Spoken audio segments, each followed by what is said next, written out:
It's the Worldwide Sports Radio Network. Great moments are born from great opportunity. And that's what you have here. That's what you've earned here tonight. Forget about the crowds, the size of the school, their fancy uniforms, and remember what got you here. If you put your effort and concentration into playing to your potential, to be the best that you can be, I don't care what the scoreboard says at the end of the game, in my book, we're going to be winners. On this team, we tear ourselves and everyone else around us to pieces for that inch. We claw with our fingernails for that inch because we know when we add up all those inches, that's gonna make the difference between winning and losing. It's down to the wire with Errol Marks and Speedy Petey. Oh, Petey! On the Worldwide Sports Radio Network.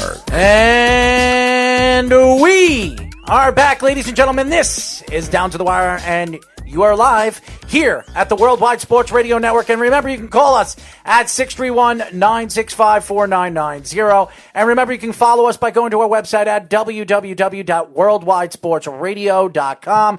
Download our app on iOS or Android. How do you do that? On iOS, guys, all you have to do is put in WWSRN, and on the Android, Worldwide Sports Radio Network, search them. You can find us. You can listen to our shows live, listen to our audio live. You can watch all our clips and read all our stories. Everything is on our app, ladies and gentlemen. Check it out whenever you got a chance. Download the app. It is free, guys, so definitely be in tune to what's going on in the world in sports here at the Worldwide Sports Radio Network.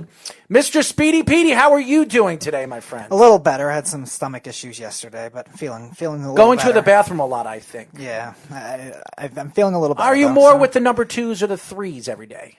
3s. Yeah, you never heard of the 3s? I never heard of the 3s. Well, 3s mean coming out of your throat, you know? That's no, thankfully not. Thankfully not. That is 3. I don't know if anybody knows that. I never heard that. The one is, standing up, or if you're a woman, sitting down.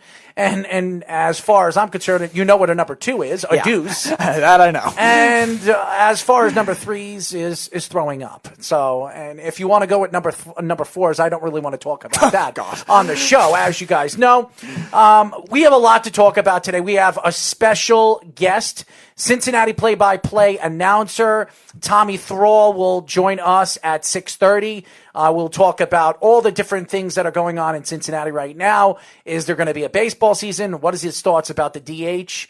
Adding the additional DH to the National League rules.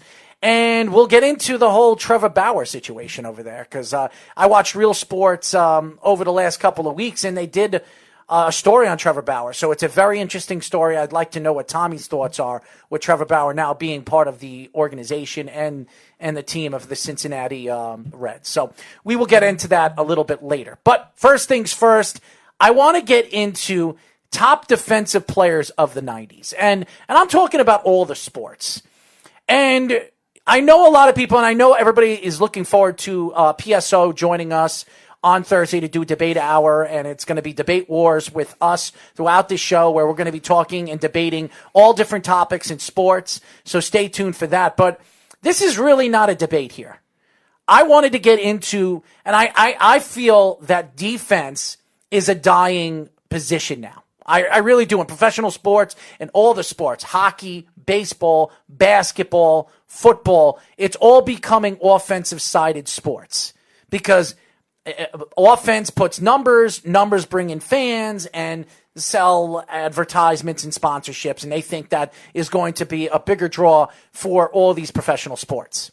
Yeah, I think in terms of all the leagues, they're really shifting to offense in some facet. Now, there are a lot of, I think, especially in baseball, there are a lot of still top offensive players. There are also great defensive players, too. Guys like Nolan Arenado, Mike Trout, Ronald Acuna, guys like that, who are still great defensive players, though, too, in addition to their offense. But again, you're right. As a whole, it's more of an offensive league still. They want home runs. They want high-scoring games. Touchdowns, goals. That's what they want. Right. So, and just as a whole, those sports, even if they're not the greatest offensive players, again, skill-wise, when they were younger, it's helped them in an offensive league with the rules, though, too. Well, I wanted to get into this because it really bothers me that I don't think all these sports really respect the defensive positions that are out there. And let's get into the top 5 defensive players of the 90s in football. And I know a lot of people will go back and forth. Deion Sanders will definitely be on that list for a lot of people. Ronnie Lott will be on that list for a lot of people. Even Lawrence Taylor at the tail end of his career, really at the early 90s, they're going to put Lawrence Taylor because he's one of the greatest defensive players, if not the greatest defensive player to ever play in the NFL. But first things first, I'd like to know your opinion, Speedy. You're looking at the NFL, and we're going to go through the top 5 defensive players in the NFL in the 90s and the top 5 defensive players in the NHL, the MLB, and the NFL. I mean, we just said the NFL, the major leagues, NBA, and we're going to try to compare each sport and each defensive player in the next half an hour. So, Speedy, your top 5 defensive players in the NFL in the 90s. Well, I think off the head. It doesn't have to be a lot. Yeah, it's a lot of off the head stuff for me because I wasn't watching then. But it's a lot of the guys you mentioned. I think Deion Sanders and Ronnie Lott were definitely the 2 best at their positions, corner and safety. 2 pass rushers, I think, are definitely on the list are Reggie White, who is second all-time in career sacks with 199, did it with 2 different teams and was great for both of them, and Bruce Smith, who's an all-time leader with 200 sacks. I think both those guys have to be on there when you look at it. I think White was a better run stopper, but I think in terms of both of them being on there, they're both fantastic. And then Charles Haley too, right beyond that. I think those would be the 5 for me. Ray Lewis, I think, is right on the end of the decade, so he would be more of the 2000s mold for that. And in terms of middle linebackers, I don't know if there were any to stand out that would be that much better than a lot of the guys we listed here. So those are my top 5. All right, so I'll let you pick the top 5 of the NFL. Now I'm going to pick the top 5 of the NBA. And it's a good question because Tim Duncan came at the tail end of the 90s, so we can't really add Tim Duncan to that list. Michael Jordan, one of the greatest defensive players at his position, at the shooting guard position. I would say Michael Jordan would be my number 1 guy. My number 2 guy, and you could put Scottie Pippen there too, because to me, he was the best all-around defensive player that could play every single position in a game. So I would put Scottie Pippen there. Magic Johnson would be another guy that I would put there on that list, who was a top defensive player of the 90s. And I know everybody says, well, Magic Johnson didn't really play throughout the 90s, but Magic Johnson dominated not only 1 or 2 or 3 positions, he defended all 5 positions. So Magic Johnson is a guy that I would definitely look at in that category as well. David Robinson is another guy that I would put there. This guy was a dominant force at the center position defensively. That's why they called him the Admiral. Very, very talented, great defensive player in the 90s. And really, to the end of the 90s to the 2000 era where Tim Duncan took over for him. And at number 5, you know, a lot of people don't give this guy a lot of respect in the 90s in basketball. And maybe because he was and I know a lot of people are going to put Dennis Rodman because Dennis Rodman is on the list. As a matter of fact, I will put Dennis Rodman on that list as well. So my number 6 guy, I'll give him my number 6 guy because a lot of people don't give this guy credit. And that's Bill Laimbeer, who was a very, very good defensive player for those Detroit Piston teams, really in the late 80s, early 90s. He was a big driving force of that defense, especially how good that defense was with Dennis Rodman, with Bill Laimbeer and Isaiah Thomas and Joe Dumars. I mean, that was a great defensive team, great all-around defensive team. So I would say those were my top 5, top 6, if you really want to put them. Now, as far as hockey, where do you go with hockey, Speedy? Well, hockey, it's interesting because I think the hockey ones are kind of obvious with defense. Now, I think one that isn't as great as an offensive player as he was a defensive player was Scott Stevens. I think that's one of the obvious ones you could look at. Physical guy, one of the first, obviously the best one of that trap defense for the Devils. And I think in terms of a physical element of hockey, that's something that I think has been lost in today's game a little more. I mean, there's still some teams that do it, but I think Scott Stevens is one for sure. Chris Chelios, another one, a physical guy. He played a long time in the NHL. What did he play, 21 or 22 2 seasons. He played for a very long time, both with the Blackhawks and the Red Wings, and he was another guy in that physical mold as well. And then you got the obvious, the Nicholas Lidstroms, the Ray Borks, who were both fantastic at that time. And Ray Bork has also the offensive numbers to go with his defense as well. Both phenomenal guys in that right as well. So I think for hockey, I think those are really, it's not really as much lesser known guys as it is more of those obvious guys that are really, they stood out in that decade the most. As far as I'm concerned, in baseball, Ivan Rodriguez was the best defensive player, best defensive catcher in baseball in the 90s with the Texas Rangers. And as he moved around when going to the Marlins, he was a dominant force defensively. Ken Griffey Jr., one of the greatest outfielders of our era, really. Ken Griffey Jr., I think 14 or 13 Gold Gloves. Dominant force in center field. Also, Barry Bonds was a great defensive player with Pittsburgh. I know everybody says, well, on San Francisco, he really wasn't the same player, but he was a fantastic defensive player. Cal Ripken Jr. was a great shortstop defensive player. That was his strength, really, at the defensive position. And the reason why we're talking about 90s is because we were talking about Michael Jordan and The Last Dance. And Michael Jordan really, if you watch the 90s basketball or 90s baseball or football, it was a defensive sport. They were defensive sports. Until the steroid era. And then it started transitioning into the offensive game. And I understand that the leagues wanted to transition the games because it made the games more fun to watch, more interesting to watch. You see more home runs, more goals, more touchdowns. I understand all that. But it has transitioned so much that it's ruined the game. It has ruined the game. When you look at football, for instance, guys, and I know there's a lot of football fans out there that love defense. And defense wins championships. Go up and down the NFL, even watching the last couple of Super Bowls, the better defensive team usually won those Super Bowls. So I think it's a dying position now. I really do. And you talk about guys like right now in the NFL, like Khalil Mack or Aaron Donald or Darrelle Revis of our time, or Gilbert, or any one of these guys that we've seen are starting to develop into great defensive players, or even players that are about at the end of their careers.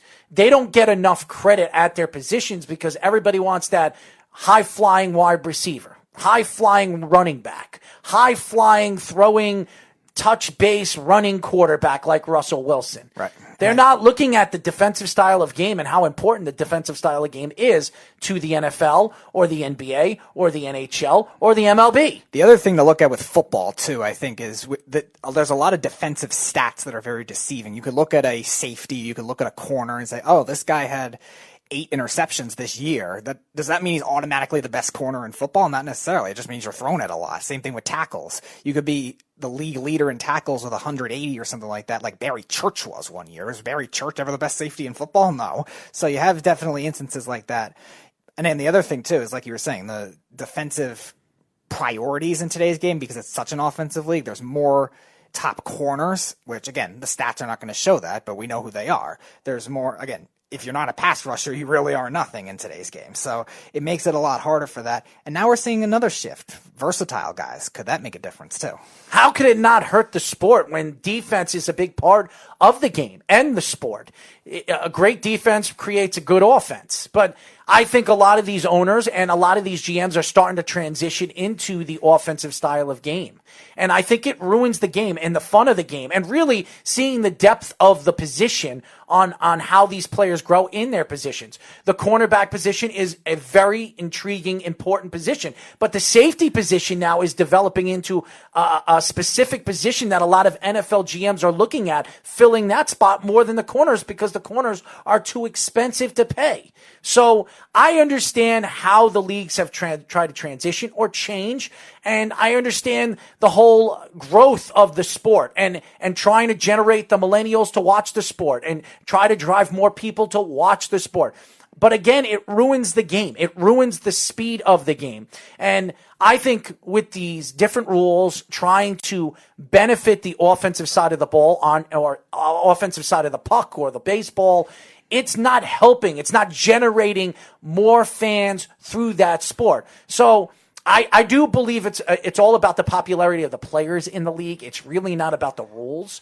But I also believe that changing the game and changing the speed of the game because of the defensive style of the game is not going to help the game as a whole. Right, and it's also lost some jobs, too. Think about physical body types versus speed body types now. Look at all the linebackers that were great in the 2000s and even in the late 90s, like Ray Lewis and Brian Urlacher, Lance Briggs, guys like that, Zach Thomas. Those are big, bulky, physical guys that were excellent run stoppers and good in physical coverage. But again, you don't see that anymore because you have a speed game. Same thing with the NBA. There's not a lot of good centers in the league now too because they really devalue the position. So you look at it like that too.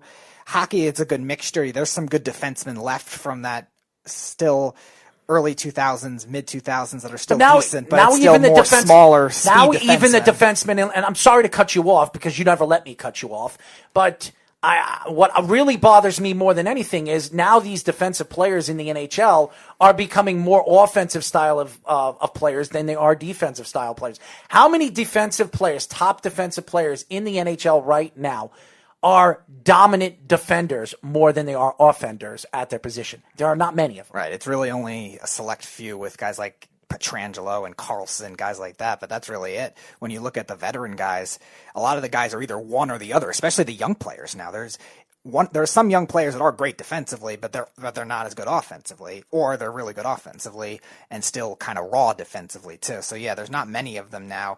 And especially with forwards, too. There's not a lot of good defensive forwards as much anymore either. And even in basketball, when you watch the game of basketball, how many teams do you see actually play team defense? Not many of them. And how many teams have that one defender that can help out on the defensive side of the ball on 4 or 5 different positions? There are not many of them. So I think the game has transitioned and really changed. And I think that the league has to look at, and I'm talking about the NBA, the NHL, the MLB, and the NFL. They have to look at the defensive side of the ball, or the defensive side of the puck or the baseball, as much as they look at the offensive style of the game, because defense always wins championships. Go back. Go look at the Washington Nationals.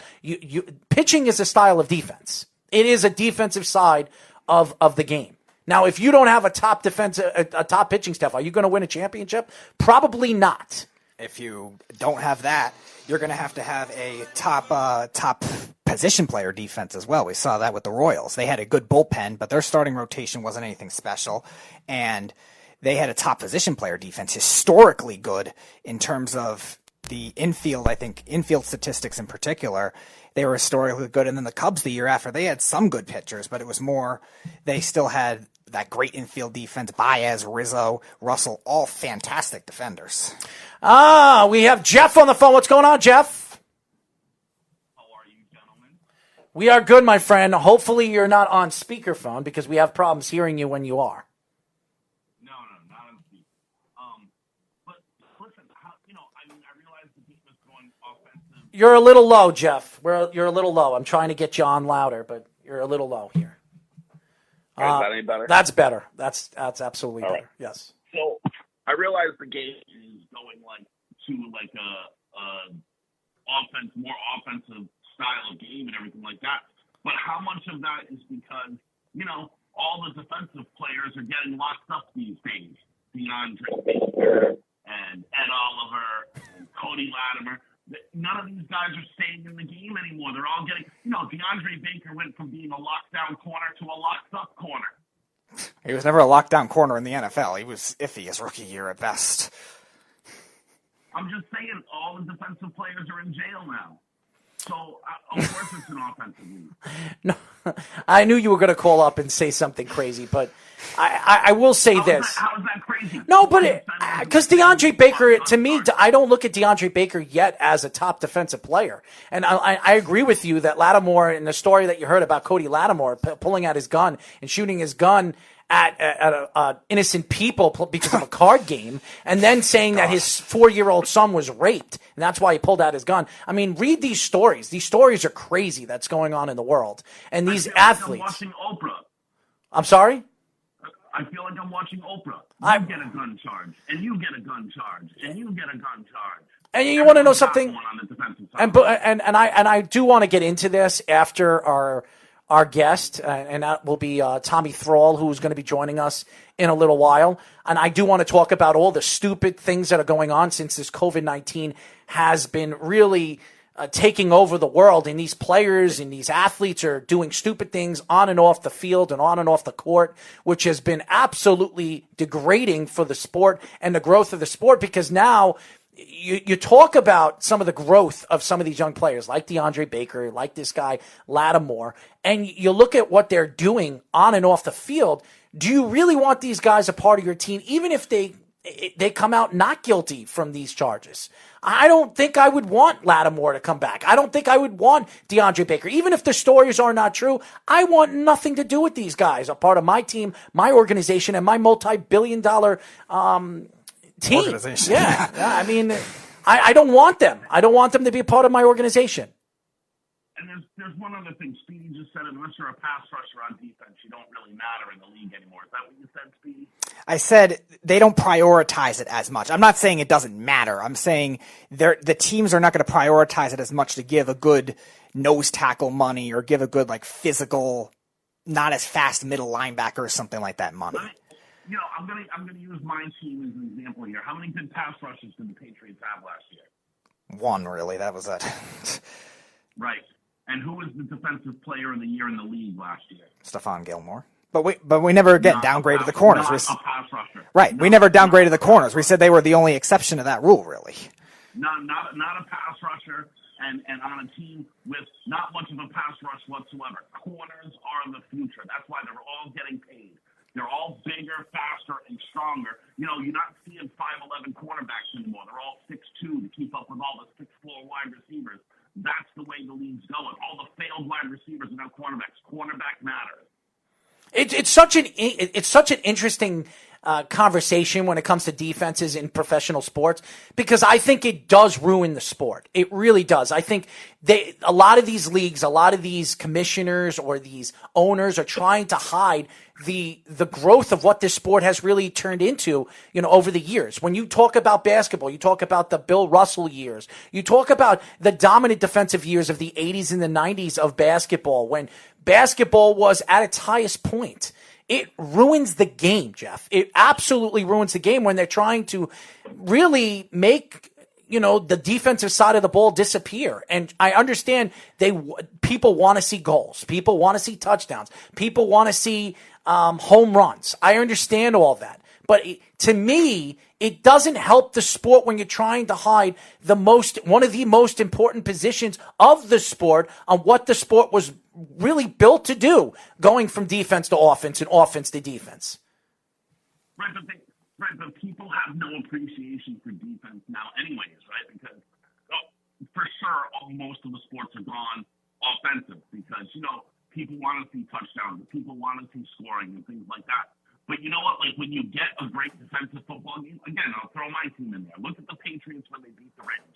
Competitive game. That score was never more than 6 points apart for 98% of the freaking game, and everyone complained. Oh, what a boring game that was. Mm-hmm. How terrible was that? No, it was competitive the whole way through, and no one appreciated that both teams played unbelievable defense. No one appreciated it. And I was one of those guys when I watched the Super Bowl when the Rams played to the Patriots, and it was a very well played defensive style of game, but also a lot of mistakes that we did not see because the cameras hide that, because they don't want to show the mistakes, especially in a Super Bowl where the game is the highest watched sport, highest watched game, highest watched anything on TV every single year.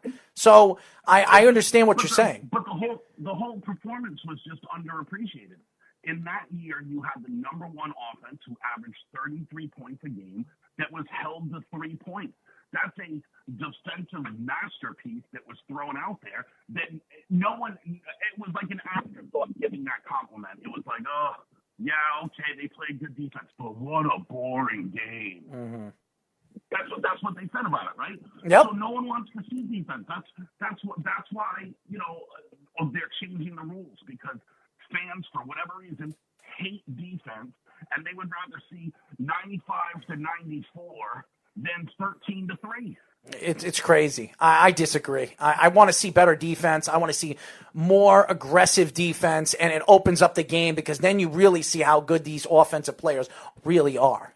And you see that when you watch these corners play these wide receivers, these athletic wide receivers, and you see a Stephon Gilmore or Darrell Revis or Deion Sanders defend those guys at those positions at the highest points in the prime of their careers. It's fantastic. When you saw Darrell Revis shut down Calvin Johnson in the prime of his career, to me, that's special. That's a special player. I think there was one season, I think it was 2009, he held Calvin Johnson, I think Andre Johnson, Randy Moss, and somebody else to under 50 yards.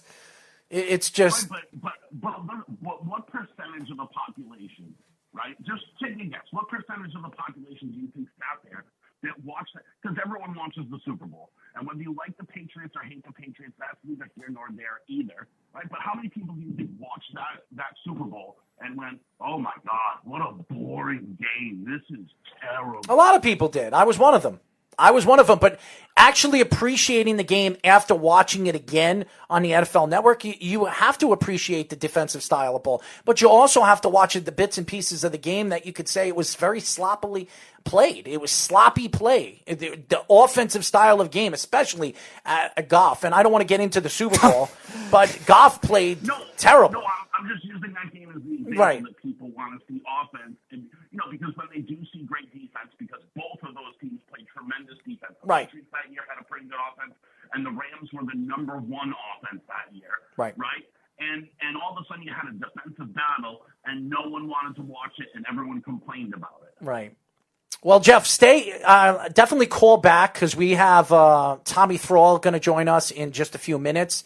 We're definitely going to get back into this conversation because I think this is a conversation that I think people don't respect the game, that the way the game was built and the way the game is played now and has completely transitioned and ruined the game. So we will come back to this conversation after we talk to Tommy Thrall. I really just called in just to point out that Stephon Gilmore was named the Defensive Player of the Year last year.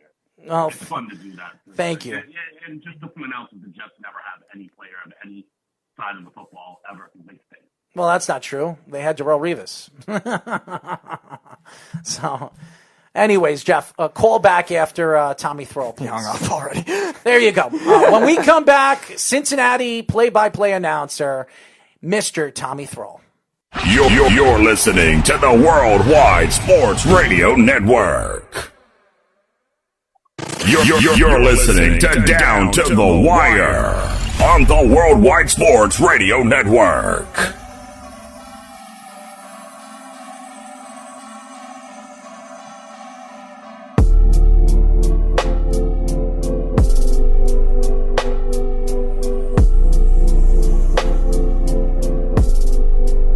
Six 631-965-4990 is the number to call. This is Down to the Wire. We are live Monday and Tuesday from 6 p.m. to 8 p.m. New York Eastern Time. I told you guys we have a great show lined up for you guys, and we have our first guest and our only guest today's show, which is surprisingly because we've had every single show we've had one or two or even three guests on the show. But this guy is very well known in the radio world, and I've been waiting to talk to this guy, and I am a big underrated Cincinnati Reds fan because I love Trevor Bauer, by the way.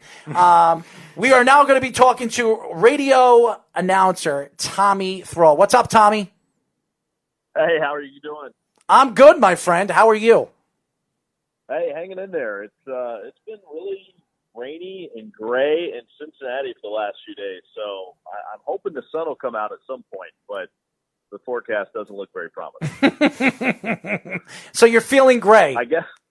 Yeah, a little bit, yeah. I looked at the schedule and to see what would have been going on, and, we'd be on the road playing the Indians right now. So I guess that's good news that we wouldn't be here because I don't know that we would be getting any games in over the next few days, including yesterday. I did ask you before we got you on, how is your family doing with the pandemic and the COVID-19? And it's been crazy, absolutely crazy what's going on here in the world. Yeah, it's been pretty wild. Fortunately, everybody's healthy. That's the good news. We've been able to avoid anything, and any of the illness associated with it. So that's been really good. It's very unfortunate, the number of people that have had to deal with this and suffer from it. And hopefully everybody stays healthy and things continue to improve. And hopefully we'll get back to life as normal as possible, as soon as possible, as safely as we can. Well, what is normal, Tom? What is normal in this world? I don't know what normal is, because every single day I wonder, every time I get up, what is normal? And now I'm starting to figure out, maybe we did have a normal life, and now we're just moving in towards this mean hole that we can't get ourselves out of. Yeah, I think we all wonder that a little bit, because what's normal going to look like when all this is over? I think normal for me is just being able to do what we want to do as free as we can without, having to wear masks and things like that. Go back to watching sporting events in person and going to concerts and enjoying the things that we like to do in life. And, I think if there's a little more space, the restaurants, that's not all bad. I think personal space is certainly something that maybe we'll be able to find out of all this too a little bit. But I think overall, you just try to get, I think that's normal. It's just being able to do the stuff that we like to do. We are talking to Cincinnati Reds play-by-play radio announcer Tommy Thrall. Well, let's get into some Cincinnati Reds conversation. I actually watched Real Sports a couple of weeks ago, and Trevor Bauer, they did a story on Trevor Bauer, his background with him and his father, the way he threw the ball, the way he really adjusted his style of throwing to the major league style, to science. What is your thoughts of Trevor Bauer as a pitcher now that he joined your team, the Cincinnati Reds? I didn't know what to think of him before we got him. We signed him. He had just had that incident where he threw the ball over the wall. And so you're kind of thinking, well, I don't really know necessarily what to make out of this guy. And then we got him. And you have some conversations with him. He's a very, very fascinating guy. He's extremely intelligent, very cerebral. He's just a very fascinating human being. And the fact that he approaches the game the way he does, it's not surprising once you talk to him. And to me, that's a pretty interesting thing about him. Just the way he looks at the game in an analytical sense, because that's the way his brain works. So many athletes just go out and they play the game, and it's so much more physical than it is in the game of baseball. I don't mean to downplay the mental aspect of it, because it's certainly there, but just the way he approaches it from more of a scientific way, it's really it's very fascinating. And it's fun to sit down and kind of pick his brain about that. Just pick his brain about the way he sees things and life. This is a guy that away from the field is extremely intelligent, not just when it comes to baseball, just intelligent overall. I mean, the guy designs and builds drones from scratch. I mean, every piece on him, he'll use his 3D printer to print them out and print out the parts. Basically, the only thing he won't build on them is the little motors, and everything else he kind of does himself. So just a really, really incredible human being from an intellectual standpoint, and really, I think he's a pretty misunderstood guy, pretty good guy overall. Do you think his fiery personality is something that these young players on this Reds team could embrace? Because they already have one of those with Joey Votto, who's very, very electric on the field in terms of him speaking a lot. Do you think having another one maybe in the rotation will help these young players more, and being especially somebody that is analytical, like you were saying? Well, I think you got to have some fire on the team to be good, and this team certainly has that. I think Mike Moustakas is the guy that they brought in that has that fire. You mentioned Votto. Amir Garrett is not short on it in the bullpen. There is certainly some intensity on this team, and I think even though you might not necessarily see it a lot on the field, Sonny Gray, his fire burns pretty hot too.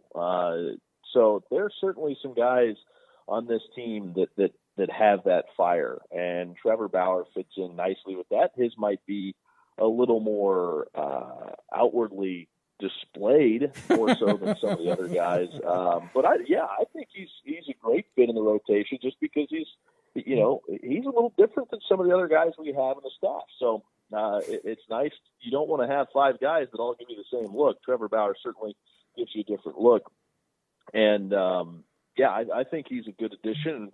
You know, he understands the game so well, and he's worked quite a bit with Kyle Bodie, who the Reds added as the pitching coordinator this year. So those two have worked together immensely over the years. So Trevor can kind of help relay some of those teachings, and Derek Johnson, the Reds pitching coach, and Trevor Bauer certainly seem to be on the same page. So there's a lot that he knows about pitching that he can certainly relay on to some of the younger guys on the staff.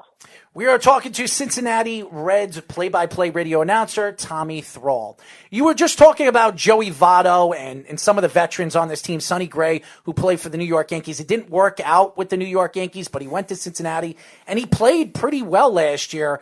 I think he was an all-star. He was a Cy Young runner-up, I think. Yes, he was an all-star, and we all know how good Sonny Gray could be, especially how dominant he was with the A's. He was a runner-up quite a few times as a Cy Young candidate with the Oakland Athletics. He went to the Yankees. Just the big city didn't work out for him. The Yankees traded him to Cincinnati, and he's been playing very, very well. With this veteran team, does Cincinnati have an opportunity this year to make a run, if there is a season, to the playoffs? I think they have a lot of talent, a lot of young talent, and a lot of veteran talent to this team that we haven't seen in a very long time. There's no question. I mean, this team's set up to do that. You look at last year's team, they finished below 500 again, and it wasn't a great season by any stretch of the imagination. They were a pretty talented team, and they were a lot of fun to watch. This is a team where they kind of, in the offseason, they filled in the pieces, the missing pieces, and to me, this team is certainly poised to be able to make a run. Anytime you have 5 starters like the Reds have this year, you've got a chance to not just make the postseason, but go on a run in the postseason. That's the thing that is key. You've got to have a stable of relievers and steady relievers, and you've got to have a rotation. And this rotation is as deep as anybody's. I mean, I'll take the Reds rotation. You give me any of them. There's some bigger names out there, but I'll take the Reds rotation against anybody. The way Anthony DeSclafani finished the season last year, he was outstanding. We've obviously talked about Trevor Bauer. Sonny Gray, with the year that he had last year, bouncing back and proving to be the pitcher that the Yankees thought they had. But as you guys pointed out, it didn't work out for him in New York. He got back on track, reunited with his college pitching coach, Derek Johnson, who I talked about before when I was talking about Trevor. Derek Johnson was Sonny Gray's pitching coach at Vanderbilt. So those two already have a great relationship. I think that played a factor in Sonny Gray getting back on track. And then a guy we haven't talked about yet, but Luis Castillo. I mean, this is a guy who, through the first half of the season last year, fantastic. He might be the Cy Young frontrunner. And he's certainly a year older now. He's a young pitcher that I think is going to continue to develop, and I think this is going to be a big year for him. If he continues to make the progress that he's capable of making in his career, and he's got arguably the best changeup in the game, and don't sleep on the fastball that can get up there in the upper 90s as well. If he continues to progress, there's no reason to believe that he can't be a Cy Young candidate this season. And I talked about Wade Miley, another veteran guy that kind of rounds out the staff with Anthony DeSclafani. So this is a pitching staff, a rotation that is, like I said, is as good as just about anybody you could find in the game. And when you have that, you're going to be in a lot of games. And then they made the improvements to the lineup, getting a guy like Mike Moustakas, who will play second base. And you look at the numbers side by side of the production that he brings with what they had out of second base last year. It's night and day, especially when you look at some of the analytical stats. Nick Castellanos is going to play right field on a regular basis. And then you have Shoko Akiyama, who's going to bring some stability to the top of the order. And that just lengthens the lineup. There's a little more depth there than what they've had in the past. And that's something that I think is going to be a big factor this year. So there's no reason to believe that this Reds team can't make a run. One of the best second halves in all of baseball was Aristides Aquino, 19 home runs, 56 RBIs, one of the best stretches we've seen. In terms from a young player, in terms of what he was as a rookie to this year, do you expect him to maybe have a bigger role, maybe hit higher up in the lineup, like a number 3 or number 4 spot in the lineup this year? Or you think they'll still try to ease him in because he's a young player? There's some thought that he might not have even made the team out of spring training. Again, that's how much depth this team has this year. You look at the numbers he had last year; they can be a little deceptive if you just look at the overall numbers because they were outstanding for a month. I mean, he set the baseball world on fire. He had the best first month just about any player ever. It seemed like every time he hit a home run over that span over the first 4 or 5 weeks that he was up, it was another record-setting home run. Then he fell off. At the end of the year, I mean, the numbers really fell off for him in September after his red-hot August. The real Aristides Aquino, you hope, is somewhere in the middle. I don't think what he was in August, you can expect that from him on a day-in and day-out basis. And you certainly hope the player that struggled through September isn't the player that he is either. So you hope the truth lies somewhere in the middle there. If that's the case, he's going to certainly be a great option off the bench as an extra outfielder. There's just not a spot for him right now. I mean, you have Nick Senzel, who's pretty much the everyday center fielder. Shogo Akiyama, who figures to be the regular left fielder. Jesse Winker's in the mix out there as well. Phillip Ervin's another guy that is out of options and that had a really nice season platooning when Winker was healthy last year. And then Nick Castellanos, you don't go out and get a guy like that if you don't expect him to play on a regular basis, and he's going to be a regular right fielder. So it's hard to find the at-bats. Now, with the rules that they're talking about, if and when the season gets played this year, it sounds like there would probably be a universal DH. Well, that opens up a spot in the lineup for Aquino, and I think there's a very real possibility that he might be the guy that fills that void. But again, you also had a pretty successful platoon situation that was a little more consistent when you had Winker and Ervin in there as a platoon situation. So that's another option David Bell could go with. But either way, there's certainly some depth, but I wouldn't expect Aristides Aquino to necessarily be an everyday guy. They're certainly intrigued by what he did last year, and they want to see what's there, but they'll have to get creative to get some at-bats in there for him. We are talking to Cincinnati Reds play-by-play radio announcer Tommy Thrall. Well, you stole one of my questions, Tommy, and I want to know your opinion. We've talked to a lot of play-by-play National League guys in the last couple of weeks, and I wanted to. A lot of National League guys are complaining that the MLB is trying to implement the DH to the National League rules. What are your thoughts to that? Well, I certainly don't want to complain about it. I understand what they're doing. And, I think our beat writer with The Athletic, he tweeted something out a few days ago, and I'm going to misquote him here because I can't remember exactly the quote. But my heart really likes the National League style where the pitcher bats. But at the end of the day, you're not seeing a quality at bat when you have a pitcher up against another pitcher. I mean, when you have a pitcher hitting, that's just not going to be a quality at bat more often than not. There are rare exceptions, but that's anomaly. That's not something that we see on a regular basis. It's only going to become lesser and lesser that you have pitchers that are quality hitters as well and that can give you a good at bat. So does it maybe improve the quality of the game a little bit? Yeah, I guess I could concede that that's the case.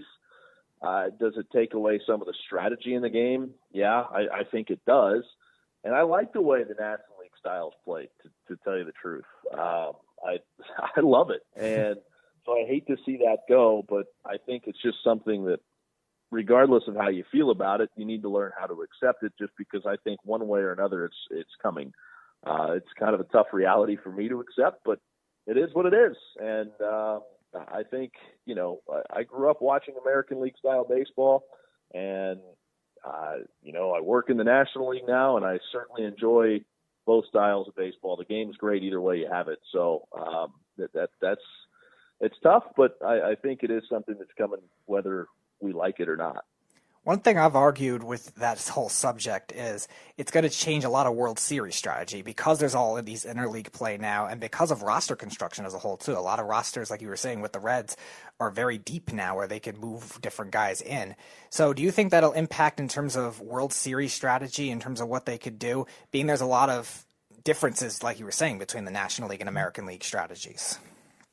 Well, it levels the playing field for sure, because I think the American League teams, even though the American League has done fine in the World Series, American League teams are at a little bit more of a disadvantage when they have to have their pitchers bat in World Series games than the National League teams. So, yeah, I think it just levels the playing field a little bit. But I don't, I think to the average fan, you'll know a difference because you know it's there, but you're not going to notice the change that much. And maybe I'm naive in saying that, but I don't know how much you'll really notice the change. And I get why they would do it this year. It would be because you're playing yourself and 9 other teams because you're playing American and National League almost an even schedule with the way it's been proposed. So that makes sense why they would test it out this year. But as far as the World Series goes, I just think it levels the playing field a little bit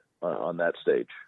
We are talking to Cincinnati Reds play-by-play radio announcer, Tommy Thrall. Tommy, I've grown up, and I wasn't alive for Pete Rose, and I have a lot of respect for him. I know a little bit about him. My grandfather used to tell me how great of a hitter he was and how respectable he was over there in Cincinnati with the big green, big red machine. Yeah. I'm sorry.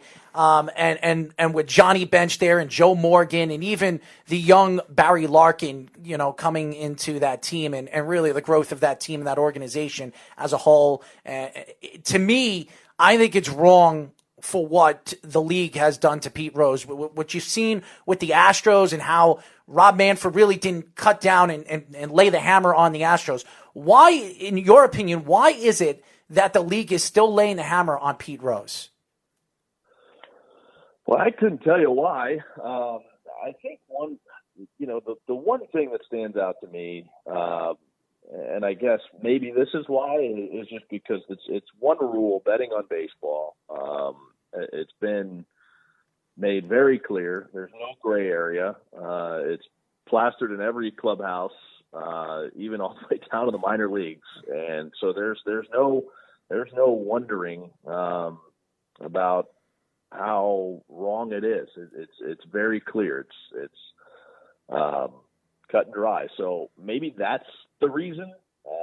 I really don't know why they're so steadfast on upholding his lifetime ban and keeping him out of the Hall of Fame. I couldn't tell you. I'm not Rob Manfred's office, right?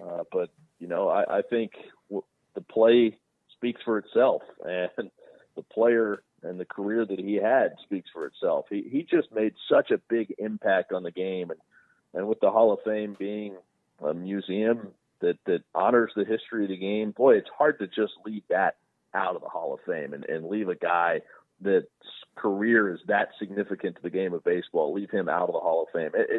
It's hard for me to wrap my head around, but at the same time, baseball's clearly got its reasons for doing it. And I just, I'd love to see him in the Hall of Fame at some point. But hopefully that'll happen. And I think at some point it will happen. I just don't know when that'll be. Right. The Reds have one of the more unique prospects in Hunter Green that was highly touted. I think it was 2014 was his draft. He was a guy that could pitch, a guy that could play in the infield, a guy that could run.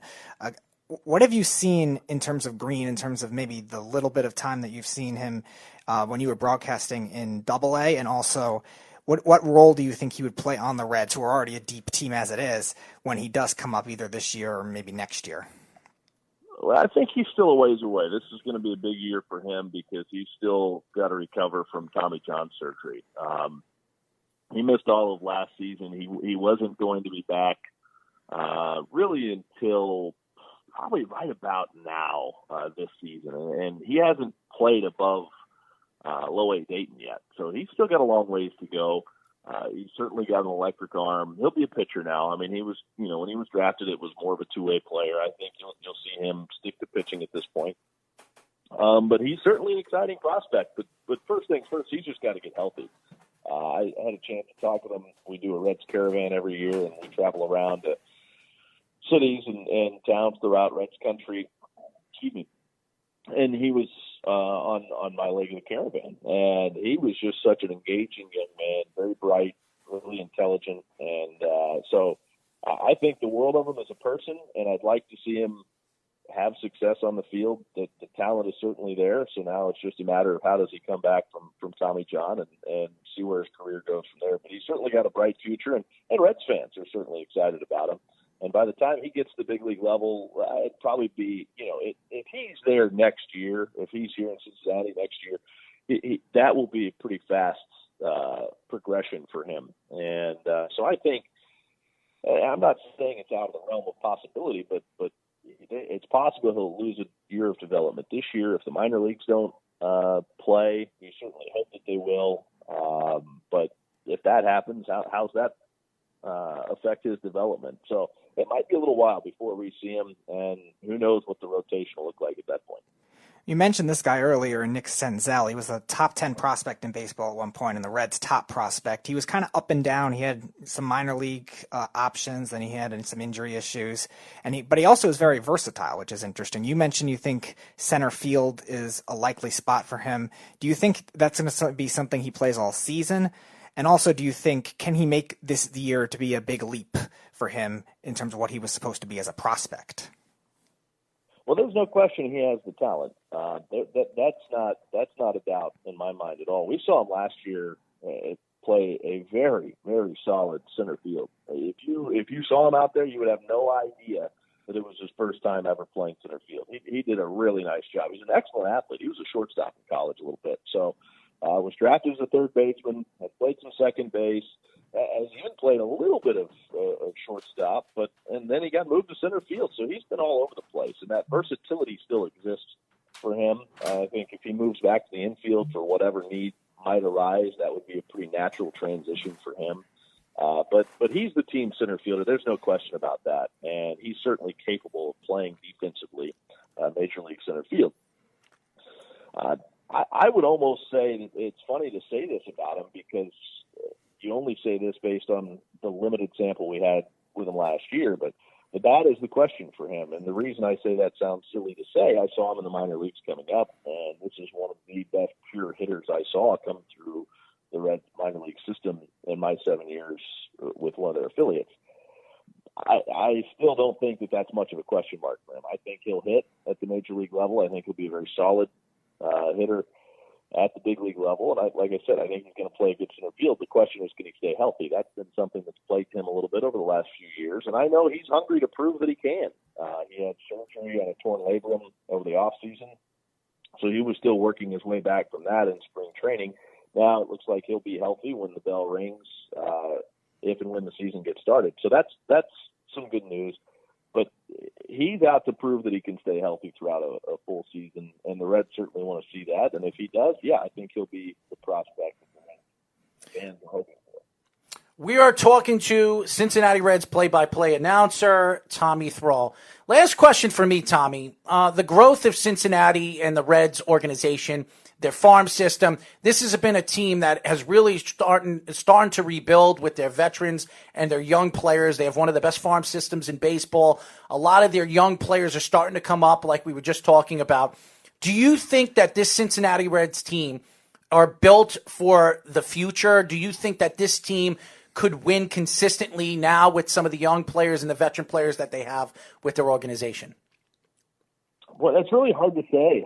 You just don't know how it's all going to play out. And my thing with minor league prospects, and prospects are the future of the game. There's no question about that. But you really don't know what you have until they get major league experience. So you can have a great farm system. You can have a lot of depth. But the question is, how many of those guys are going to pan out, and how many of those guys are going to pan out at the positions where you're going to have a need when their time comes? I mean, there's so many question marks surrounding that and prospects. The way you see teams sustain success, those prospects work out. When teams can't financially re-sign somebody and they have to promote from within, it works out. And so, yeah, you have to have that to sustain success. I know this organization is building for that to be the case, so that they don't just have some success for a year or two and then, have to start all over again. I've had several conversations with the Reds owner Bob Castellini about that very topic. He wants to make sure that once they get to a point where they are competitive, not just within the division, but battling for a World Series title, that they're doing it year in and year out. You've got to do it with the farm system, like you guys talked about. They've done a lot through drafts, trades to build up that farm system. I just hope it all comes to fruition. But again, you just don't know until you see them at the major league level. But that, I can assure you, is a goal of this team, is to be able to do that and sustain success once they have it at the highest level. Last question from me. This is referring to your broadcasting. You actually followed a guy in Marty Brenneman, who was a longtime radio announcer for the Cincinnati Reds. Did you ever get to work with him directly, for one? And did he have a big influence in your broadcasting style? And what do you remember most about, if you did work with Marty, remember most about him as a person? Well, I mean, Marty and I are still friends. I mean, he lives here in Cincinnati. Just because of all the coronavirus stuff and the COVID-19, we haven't really got together. But, you know, he came out to spring training a couple of times and we got together a little bit. He is just so much fun to be around. And he wasn't a guy that was just here for a long time and did the games and went home. He was and still is and will be entrenched in this community. I mean, he is a legend in these parts. So to take over for a guy like that, I don't like to use the word replace, because you don't replace a guy like that. His legacy will live on forever. He's been on the call for so many iconic moments in this team's franchise, or in this franchise's history. Those calls will live on forever. So Marty and this team will be synonymous always. But to take over for a guy like that is really extremely humbling for me, because I consider it a huge, huge honor. To get a big league broadcasting gig is an honor in and of itself, but to take over for a guy like that, and not just him, but the legacy of broadcasting for the Cincinnati Reds is really, really impressive. Before Marty, there was Al Michaels was in that seat. Joe Nuxall has a great legacy here. He pitched for this team. In fact, he's the youngest major leaguer of all time. I think he was 15 when he made his major league debut with the Reds. So he played here, then broadcast here for a long time. Jeff Brantley does a great job. But even before guys like that, I mean, Waite Hoyt is a Hall of Famer. Red Barber kind of broke in here with the Reds. So you're talking about some of the real powerhouses in the industry. And that is something that is very special to me, just as a fan of broadcasting. But you asked about Marty and the things that stand out to me. I mean, the guy has just a tremendous sense of humor. And, he'll talk some trash now. I mean, you've got to be on your toes. He's going to come at you, and he's not going to take it easy on you either. And you better be ready to dish it right back, because if you don't, he will bury you. And so, to me, the challenge of that is kind of fun, because there's a little of that in me. And so that's been a lot of fun. He lights up a room. I mean, he's got this personality. He's not a very big guy, but his personality is just humongous, and he will make you laugh right out of the gate. He's just such a fun person to be around. And I did have a chance to work with him. I was in the booth all year last year. I filled in for him, and if he worked with strictly an analyst who didn't do any play-by-play, Jeff does 2 or 3 innings a game, and but whenever Jeff was off, Marty would work with strictly an analyst, and they didn't do any play-by-play. So I would step in and give Marty his 3 innings off. And in spring training, we did 10 games together, just him and I, and it was just so much fun. You talk about everything under the sun on the air, and he's such an intelligent guy that can talk about just about any subject you throw at him, and that can be a lot of fun. And on top of that, he understands that baseball and baseball announcing, it's not rocket science. You got to have fun with it, and nobody gets that more than him. He brings the listeners into the conversation so well. He just lets them in on the fun, and that to me is one of the things. Besides just calling the action and bringing the games to life, it's bringing the listener into the broadcast. That to me is something he does better than anybody that's ever done it. And that was something I really took from him.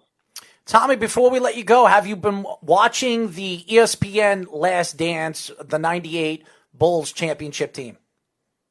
Well, I got started on it late, so I missed the start of it. So now I'm going back and rewatching. I think I just finished the fourth one, so I'll probably watch a couple more tonight. But yeah, I have been watching it.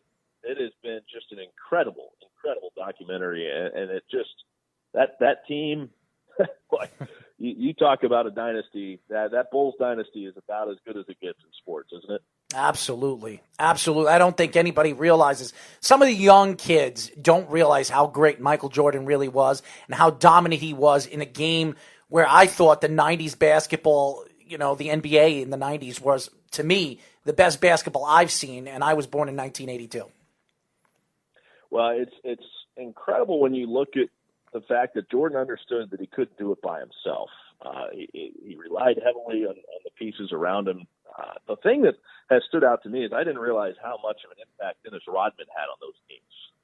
I knew Jordan and Scottie Pippen, but the impact that Dennis Rodman had and the dynamic that he had with the other guys on the team, that to me has been pretty fascinating. That was cool to see all that stuff. Absolutely. Tommy, why don't you tell the fans how they can find you on social media?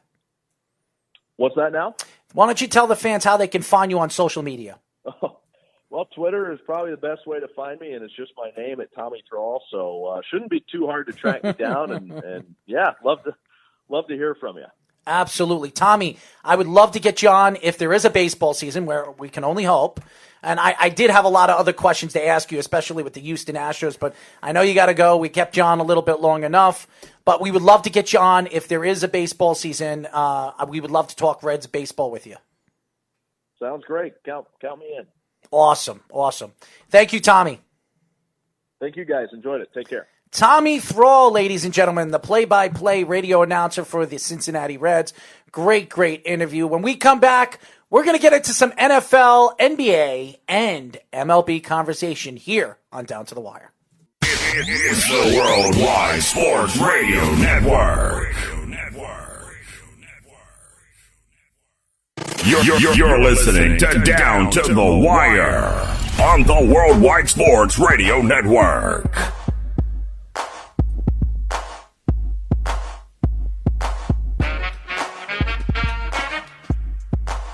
Speedy bringing it back, baby. A little Eric B. and Rakim. Huh.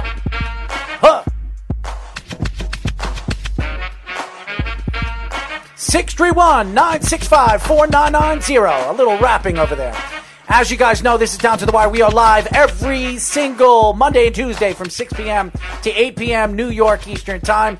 I'm your host, Errol Marks, my co-host, Mr. Speedy Petey. As you guys know, I want to thank Tommy Thrall for joining us, the Reds play-by-play man who gave us some good insight with the Cincinnati Reds and what he thought about the DH it being implemented into the National League game. Very, very interesting. He actually likes, I felt that he actually liked the DH, the DH being implemented to the rules of the National League. I think he said he also worked in the American League too, so he's probably neutral with it. Just like it seems like a lot of people are that aren't, I guess, American Actually, League. a lot of pretty much every single person that we've talked to did not like that. Mm-hmm. Even American League guys did not like that. Mm-hmm. So it's definitely interesting the way it's going to go. I always say I like it the way it is. I think it's interesting, the strategy of both leagues. I think it's very interesting the way Tommy really brought that up before I even asked the question. And then when I asked the question, he gave me an answer where I thought he was going to push away from the DH coming to the National League. Instead, he says it's going to give the league a little bit more offense. And you don't want to see a pitcher throw to another pitcher. That's pretty much what he was trying to say. You're not going to get much runs. Or really, most of these pitchers are not very good hitters. Right. So I think he thinks that being that it would implement into the game and the style of game for the National League, it will help the offense in the National League game. Right. I think he's saying most pitchers aren't guys like Madison Bumgarner and Jake Arrieta, and even going back further, Carlos Zambrano, Dontrell Willis, that could all hit. There's not many like that anymore, where you have that kind of thing. Most pitchers are just bunting now, which again is not going to appeal to the average fan. It's good for strategy; it moves the runner over, but it's not good for the average fan. That I don't want to see a ball go 5 feet in front of the catcher. As you guys know, we are going to have a great show on Thursday, Below the Mic.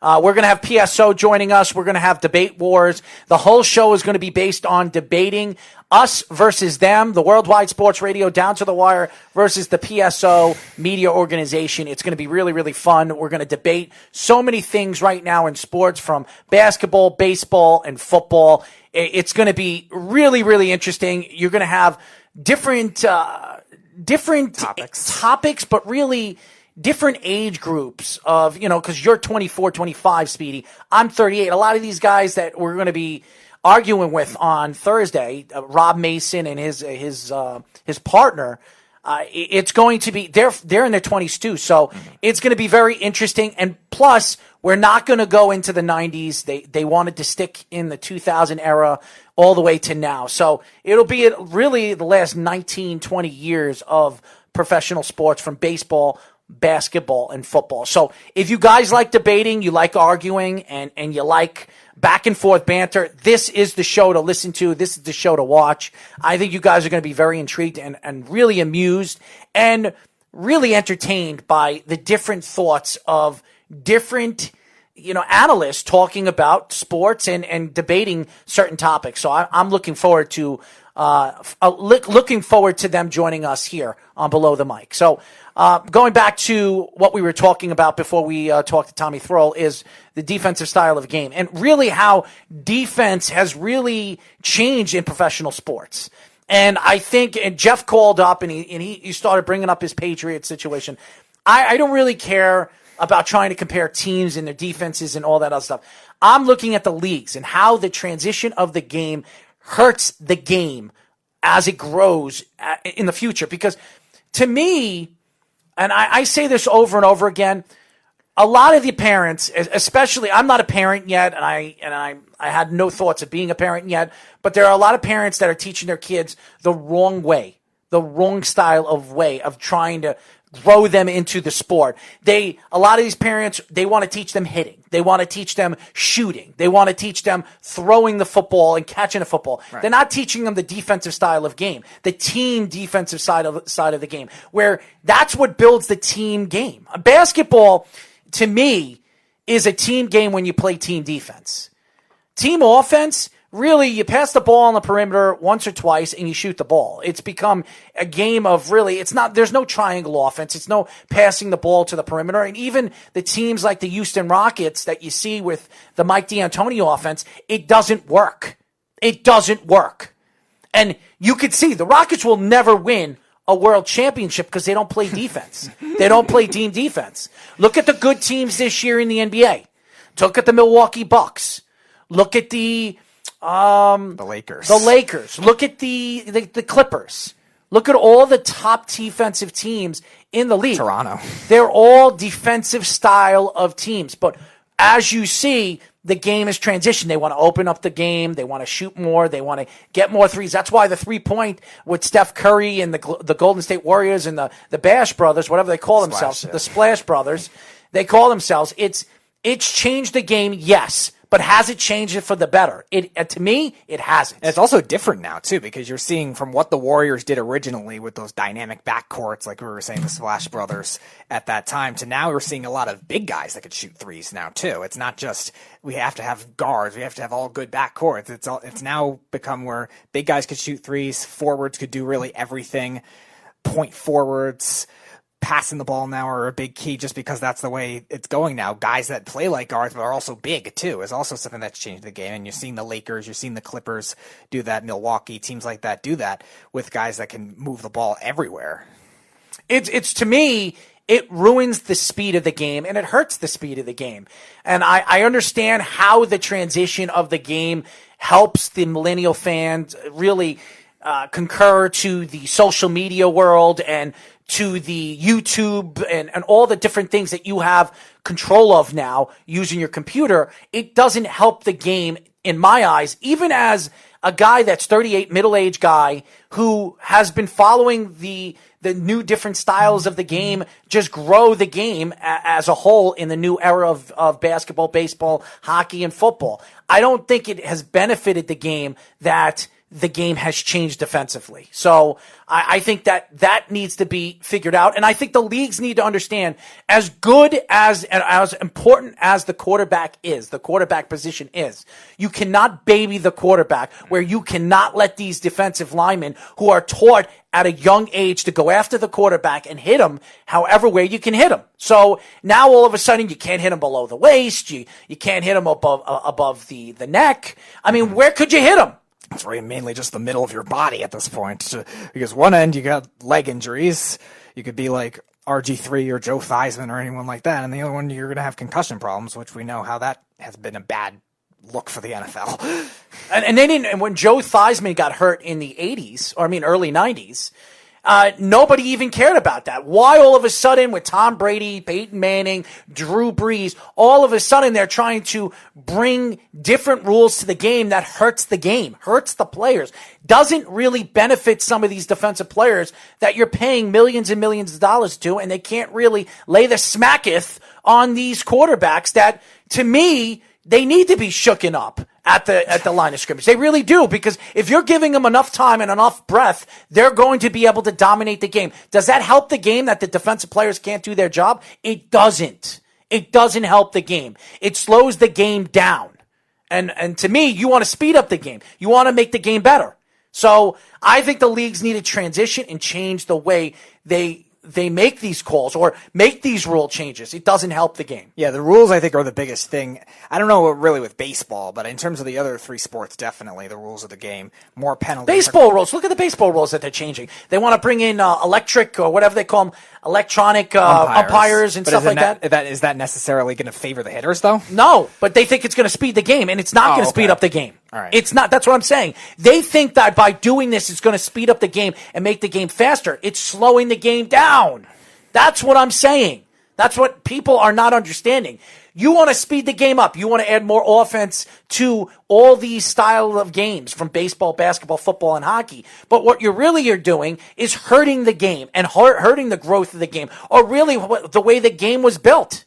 So I disagree on the different rules and the different changes that these sports are implementing into their games. So I think football and hockey are definitely the two biggest examples of that. Just basketball too. Football, especially, obviously, with the defensive calls, the pass interferences, defensive holding, anything like that. Hockey now, they call penalties all the time now for contact that is either neutral or very minor. They're calling penalties all the time. And again, they're trying to get offense up with more power plays as a result. So those two sports in particular, you really look at it. And then you got basketball, which, again, they call fouls on the lightest things too. So you're dealing with a case where those kinds of rule changes are definitely impacting contact as a whole and physical play. Now, height and strength and athleticism will still be a big thing in any sport, no matter what. Jeff was saying on the phone earlier how much bigger corners have gotten, how much bigger receivers have gotten, things like that, which is true to an extent, but that's also, again, with more modern technology too, not necessarily the rules of the game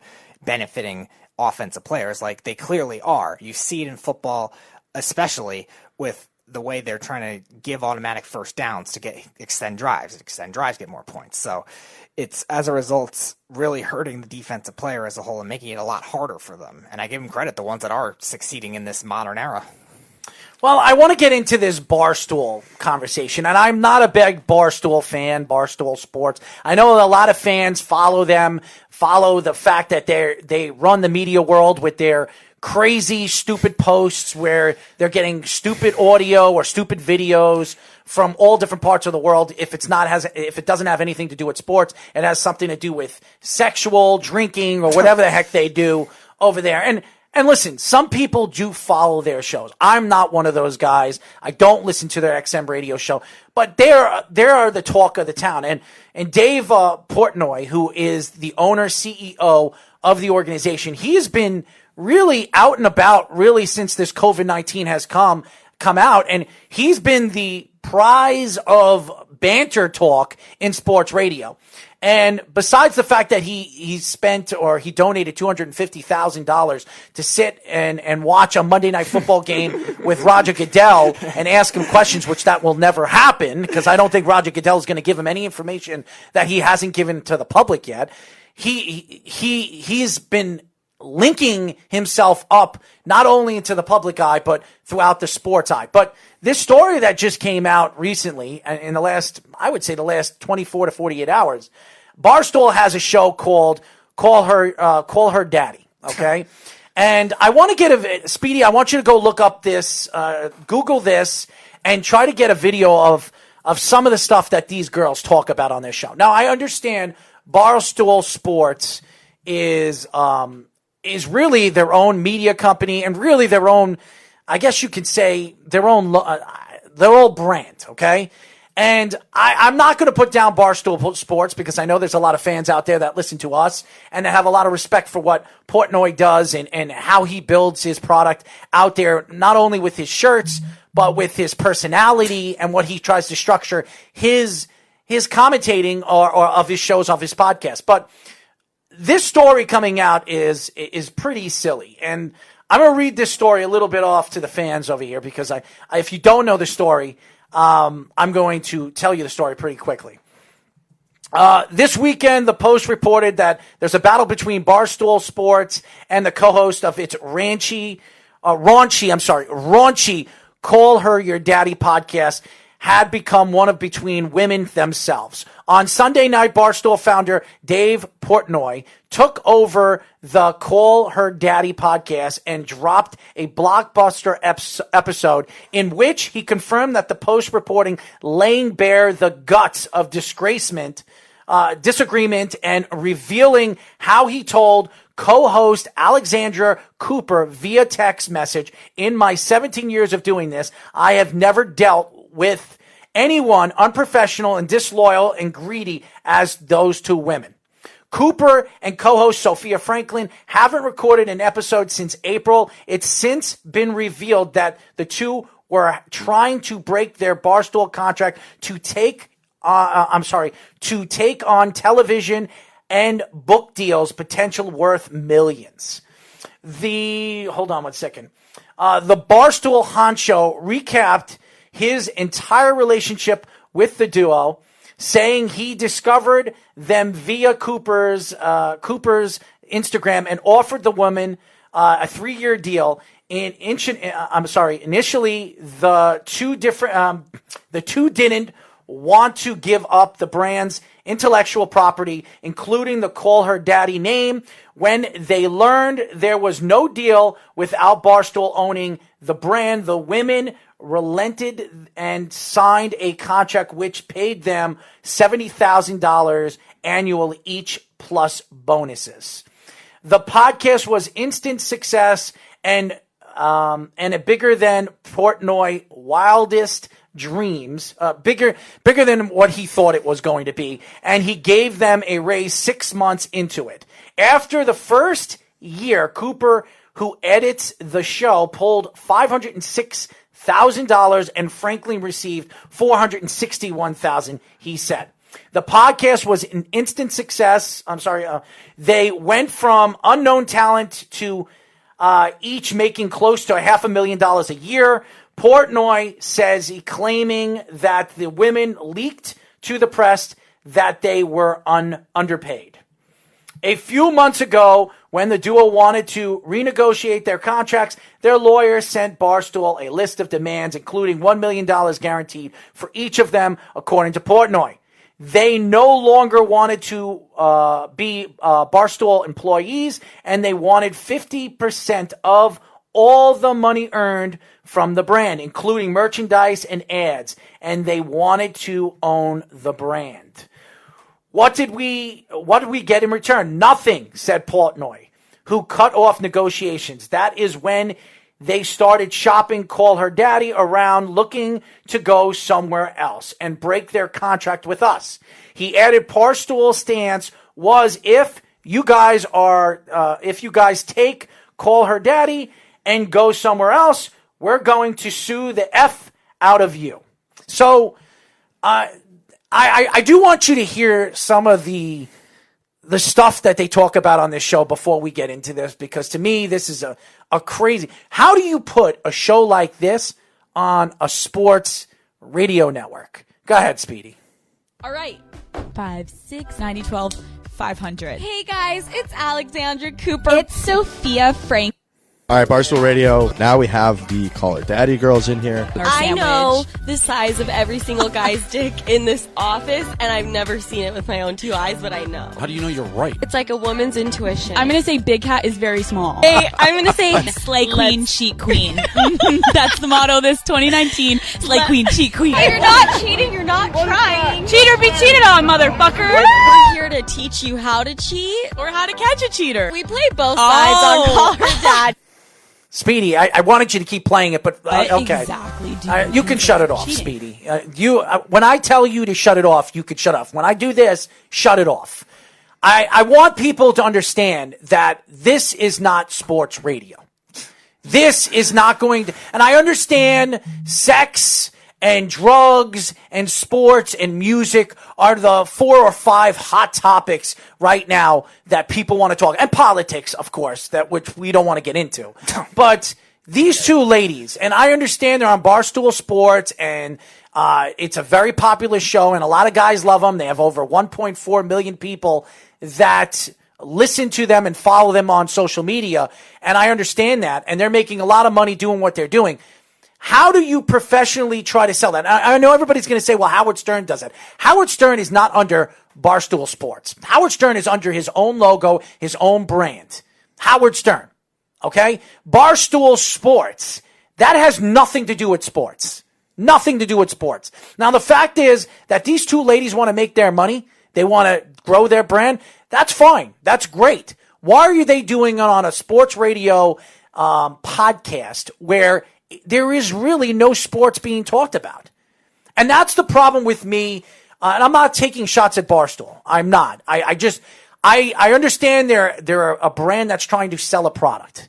And they do a very good job. Dave Portnoy is one of the leading success stories that you could talk about of media and sports radio, and really what he's done with his podcast and his organization. Great, great way of promoting his product out there. But what they're trying to sell on that show is not going to sell out to the millennials and some of these young families or these parents that want their kids to stay intact of what's going on in sports. God, no.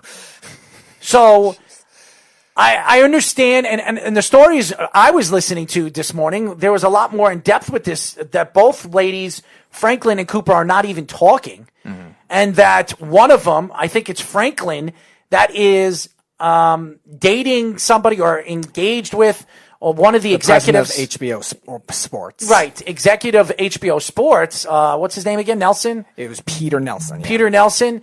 And now Peter Nelson is getting his lawyers involved with this, with Portnoy, because Peter Nelson pretty much told Franklin that she's being underpaid with the product they're putting out there, and that he was trying to draw her away from the Call Her Daddy podcast. So this is going back and forth, and I understand there's really nothing to talk about in sports, so this is a hot subject and a raunchy subject. Yeah. But to me, I mean, listen to the clips of that show. And they haven't had a show since April, which is understandable. It's almost the end of May. So they're not really putting out, a lot of the fans are complaining about it, that they want these girls to go back on. But there are stories coming out from from Barstool Sports that these girls, that what they talk about on their show has nothing to do with their lives. Matter of fact, they don't even go with what they say in what they talk about on their show to their lives. Seems that way. And it's interesting. Well, how do you know it seems that way? Have you ever listened to the show? No, but that little clip. I mean, some of the clips that I've listened to, some of the clips on different things that they talk about that probably, as a parent, you would probably push your kids away from. And I understand they're trying to sell this. Everybody's trying to be the next Howard Stern. Everybody is trying to sell a product like Howard Stern has sold for over the last 15, 20 years. Howard Stern is his own product. He is his own brand. And to copycat somebody of that magnitude, you're not changing anything. What you're doing is you're mimicking something that is already there. So I understand that everybody is upset about this Barstool Sports, the Call Me or Call Her Daddy or whatever the heck they call this show. And I understand that people want to hear sex and drugs and relationships and all the garbage that they talk about on certain radio shows. And I'm not taking shots at Howard because me and Howard are very, very good friends. And I have nothing but my utmost respect for what Howard Stern does and what he tries to bring to the radio waves. He changed radio. But the fact that Barstool Sports and these two ladies are trying to draw a different fan base, and they have 1.4 million people follow them on Twitter, it's incredible. But they're doing it in the wrong way. And I think people have lost the understanding of what sports radio is. Isn't Howard Stern's show more personable with the relationships anyway? And then he just starts to like mock them more than what it seemed like these girls were doing? Well, yes. And I see what Snug is writing right now on the list of things that he says. Wow, have these girls on your network? To me, as much as I wouldn't mind interviewing them and asking them why this has been going on, these two girls, they're young ladies. They're in their mid-20s. They're making $500,000. Yeah, I think one was 28, one was 27. They're in the middle of their, the prime of their careers, and I don't know if they're sports fans because I didn't really, over and over again, listen to their clips of their show. I've listened to bits and pieces of their show, but to me, what they're trying to sell to the public is not what I want to buy for my family, my kids, or even my nephews or, cousins that are underage that you don't want them to listen to. Yes, sex and sex sells to the public. And what they say on their show has nothing to do with sports. So Barstool Sports, if you're not going to talk about sports, you should take the sports end of it out. It's Barstool. That's what you should be calling. Barstool Podcast, not Barstool Sports Podcast. Because that isn't sports. That isn't. Might as well call it Bar Talk at this rate. Because if that's the case, we could talk about sex on our show. We could talk about drugs and related stupid things that people talk about, which we do sometimes. I don't talk about sex on our show, but I get into personal situations that go on in my life, but again, has nothing to do with the growth and the draw of what I want to talk about when it comes to sports. So I understand that these two girls are becoming very greedy. No question.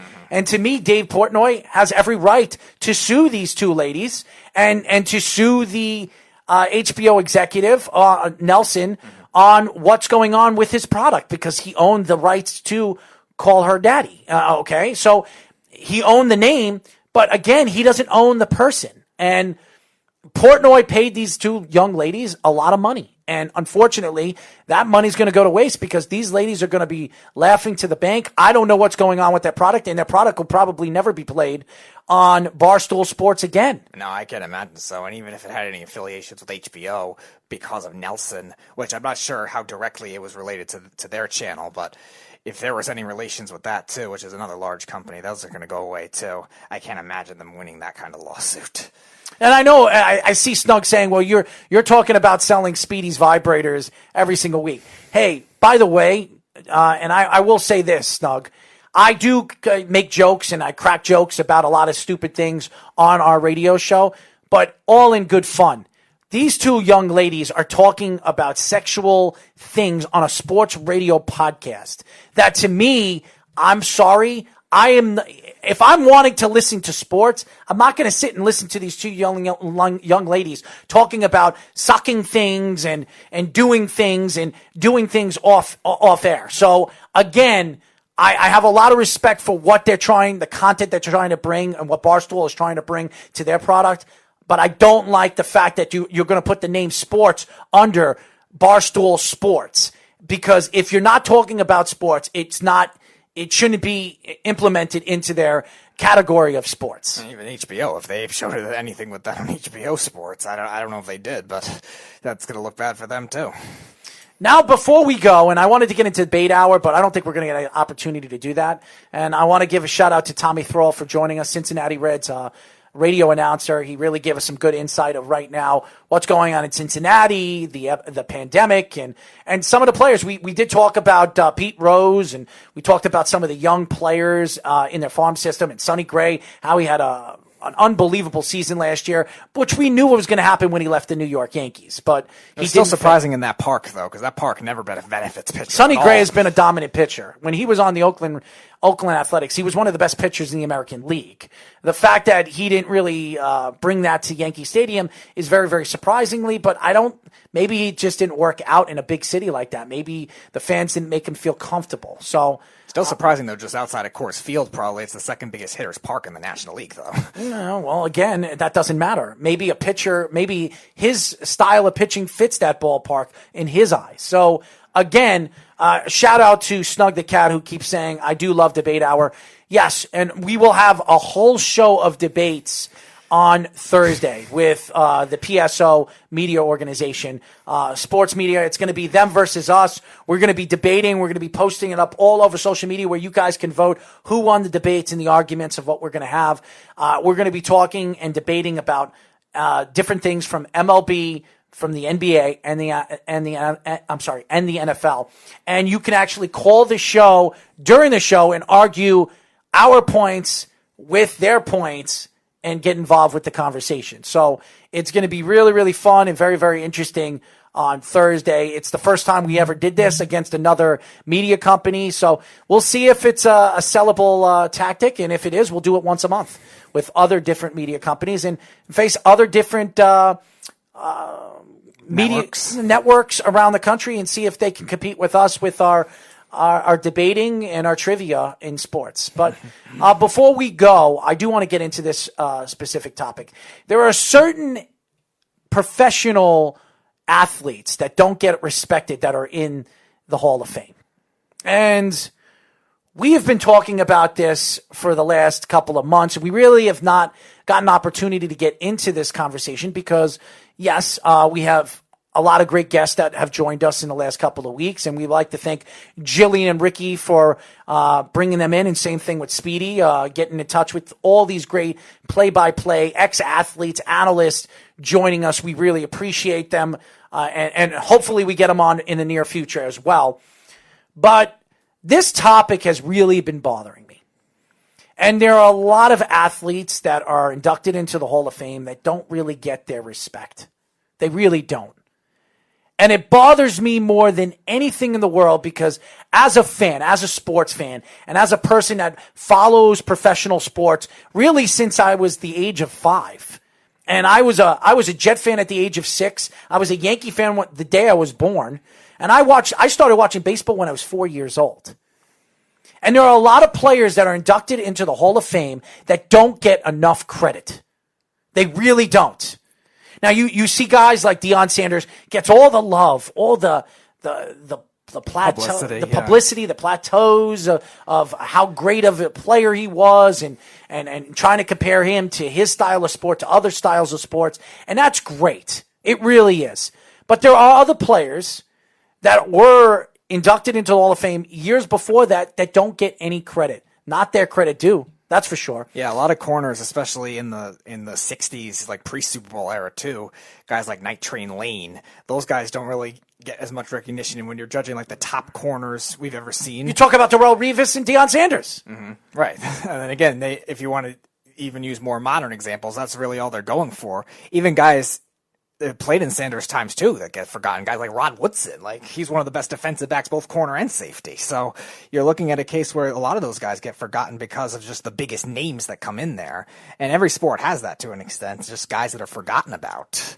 And that to me really disturbs me because there are guys that are not even inducted into the Hall of Fame that don't get their credit where credit is due. Guys like Don Mattingly, who I believe should be in the Hall of Fame, that got robbed out of the Hall of Fame because he had 8 strong years. But those 5 out of those 8 strong years, he was the best player in the major leagues. and he never got his credit. But then you have guys like Terrell Davis that was inducted to the Hall of Fame 2 years ago, who was not even close to the player that Don Mattingly was in baseball at the time that he dominated the sport defensively and offensively. Right, and it seems like just bigger names in general are just getting there. Terrell Davis, he was a Super Bowl hero, no doubt about that, but he had 4 really Hall of Fame top running back caliber years. That's not a Hall of Famer.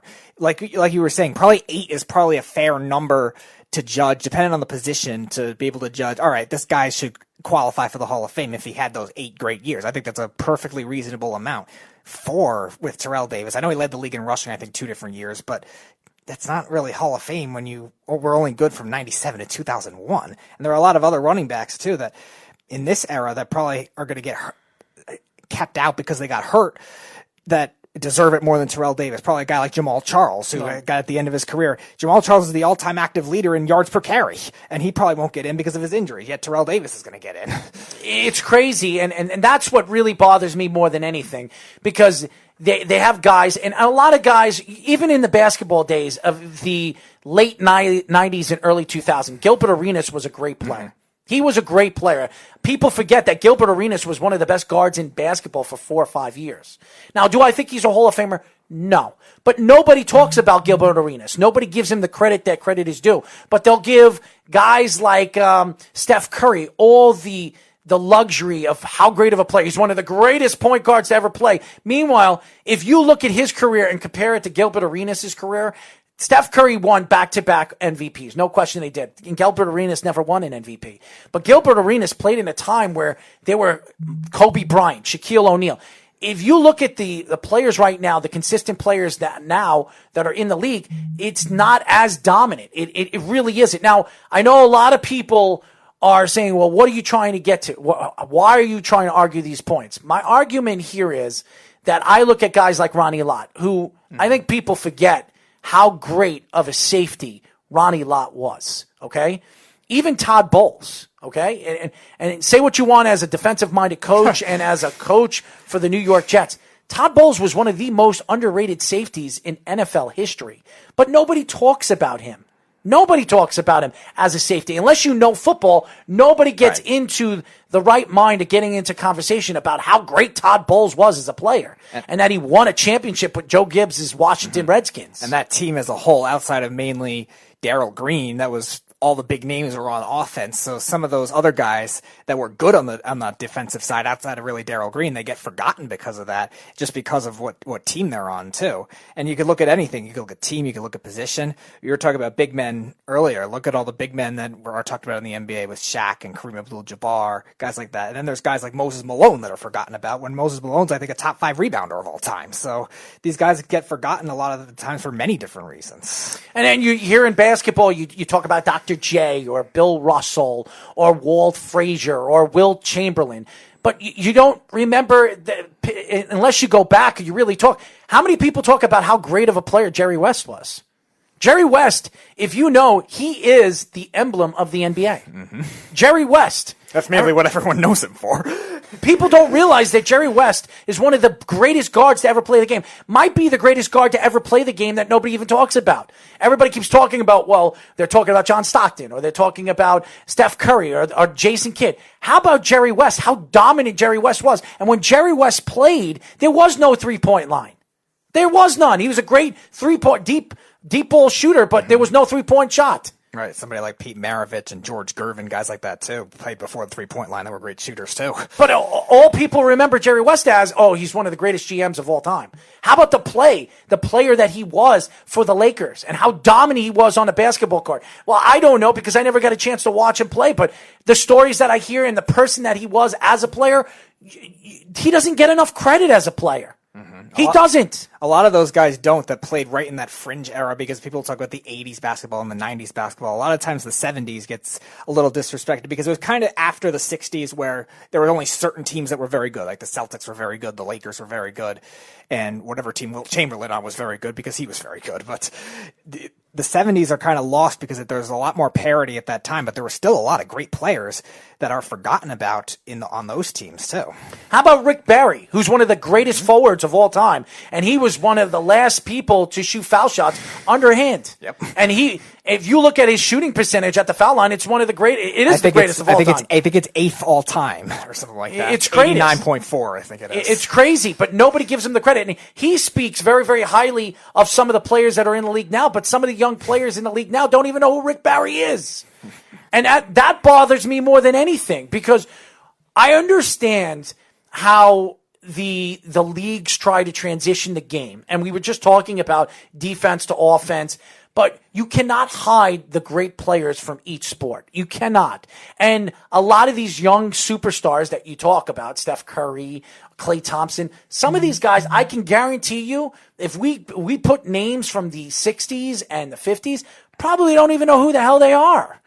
and that bothers me more than ever, or more than anything, because when you think of some of these players and the transition of games from the 50s, the 60s, the 70s, the 80s, just like music, there is a new age of the sport and the growth of the sport.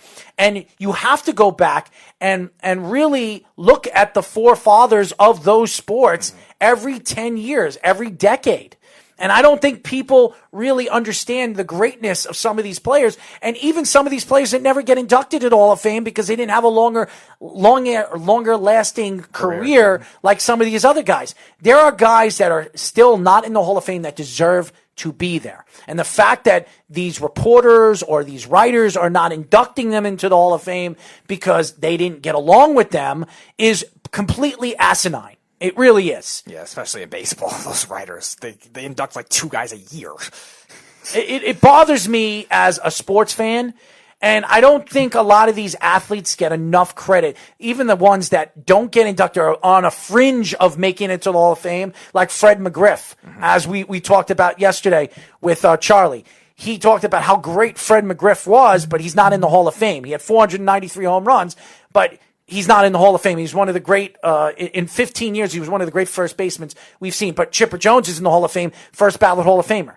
So I think that a lot of these players don't get enough gratitude. They don't get enough respect from some of these young athletes that are playing in their sports, or some of these writers that I believe have no idea what they're writing about, some of them. I think team success has a lot to do with it, too, when you see the biases. You look at the team, all the teams that won, but you forget about teams that maybe they lost in the conference finals. They lost in the second round of the playoffs, but there were still great players on those particular teams. I think people just, again, forget about guys that played for maybe average teams or very new teams. Think about a guy like Steve Largent, who was a wide receiver for the Seahawks when the Seahawks were, I think, when he started his career in, I want to say 1980. Didn't Largent die? I think so, like 2 years ago. Mm-hmm. I think he started in 1980, which was in the Seahawks franchise existence like the 4th year, and he was a great statistical receiver for the Seahawks in a decade where they didn't really have any great quarterbacks. They had Dave Krieg and Kelly Stouffer. Those were all like below average quarterbacks too. So a lot of those guys just keep getting forgotten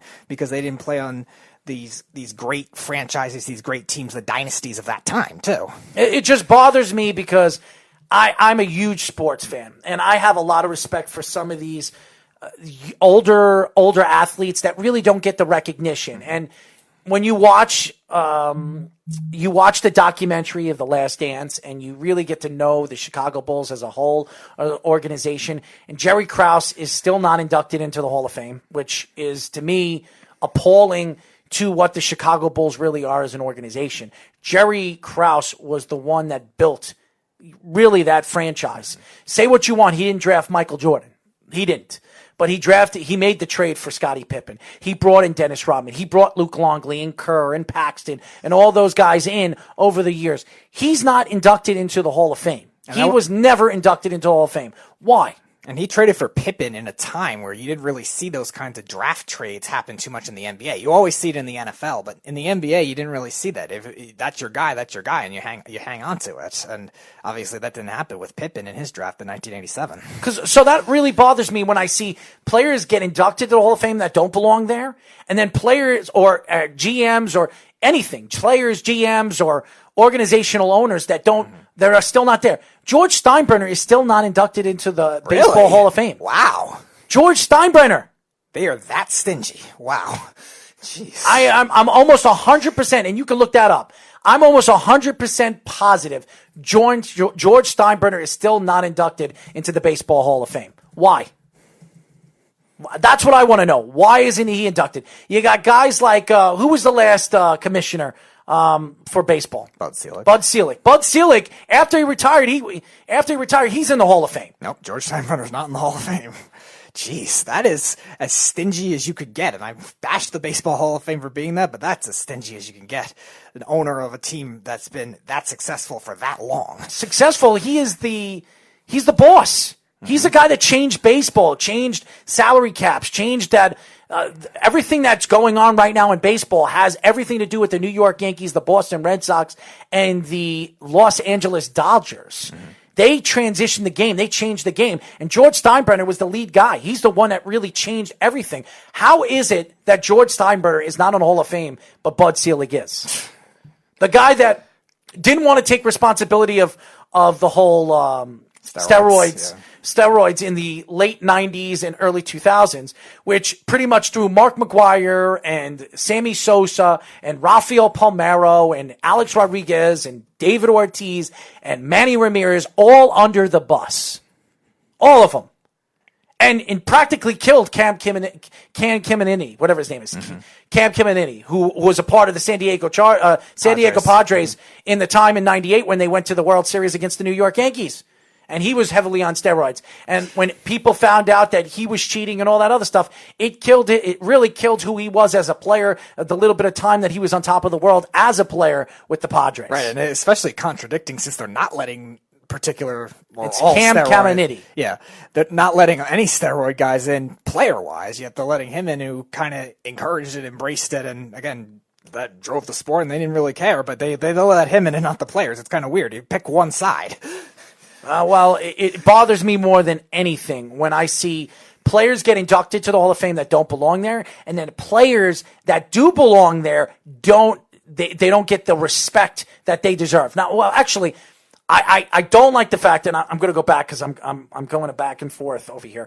I don't like the fact that some players don't get inducted to the Hall of Fame when they belong there, and players that are inducted into the Hall of Fame don't belong there. So that it's like a tongue twister, but it bothers me more than ever when I see the induction of like Larry Walker going to the Hall of Fame, which I do not believe he is a Hall of Famer. Larry Walker gets into the Hall of Fame, but Don Mattingly doesn't. Now, do you think as well the committees, I'm not talking about baseball because they're just ultra stingy, but the other three sports, they try to maybe spread them out more too, because there are guys that maybe just retired in the NFL that haven't gotten into the Hall of Fame that were great players too. Guys like Brian Dawkins and John Lynch and guys like that. Maybe they're just waiting for their time to maybe even out the classes. And everybody keeps saying, well, they didn't play long. Snug says, well, Don Mattingly didn't play long enough. Here's my argument to that.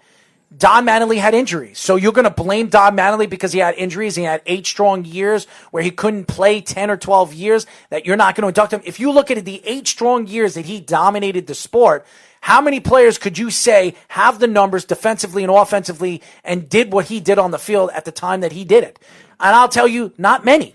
There are very few. But because Don Mattingly didn't have 12, 13, 14-year stint with the New York Yankees, and he had to retire early because of his back, he's not in the Hall of Fame. That is a crock of you-know-what. It's a crock of you-know-what. 8 good seasons, I think, again, like I said, depending on position, I think is reasonable to an extent. If it was like maybe over 400, almost 400 home runs in the 8 or 9 years that he was a good player. Right. If you have maybe six great seasons and maybe like 3 okay ones, I can understand your point. Or even like maybe 6 great seasons and 5 mediocre ones and you play a while, then it gets a little more understandable. But if you have at least 8 great seasons or more, depending on your position, you should definitely be in the Hall of Fame, or at least, again, get on the ballot, which Mattingly had trouble with that, too. And Bo Jackson, he's another guy, and I see Snug put Bo Jackson. I was going to mention Bo Jackson when it came to football.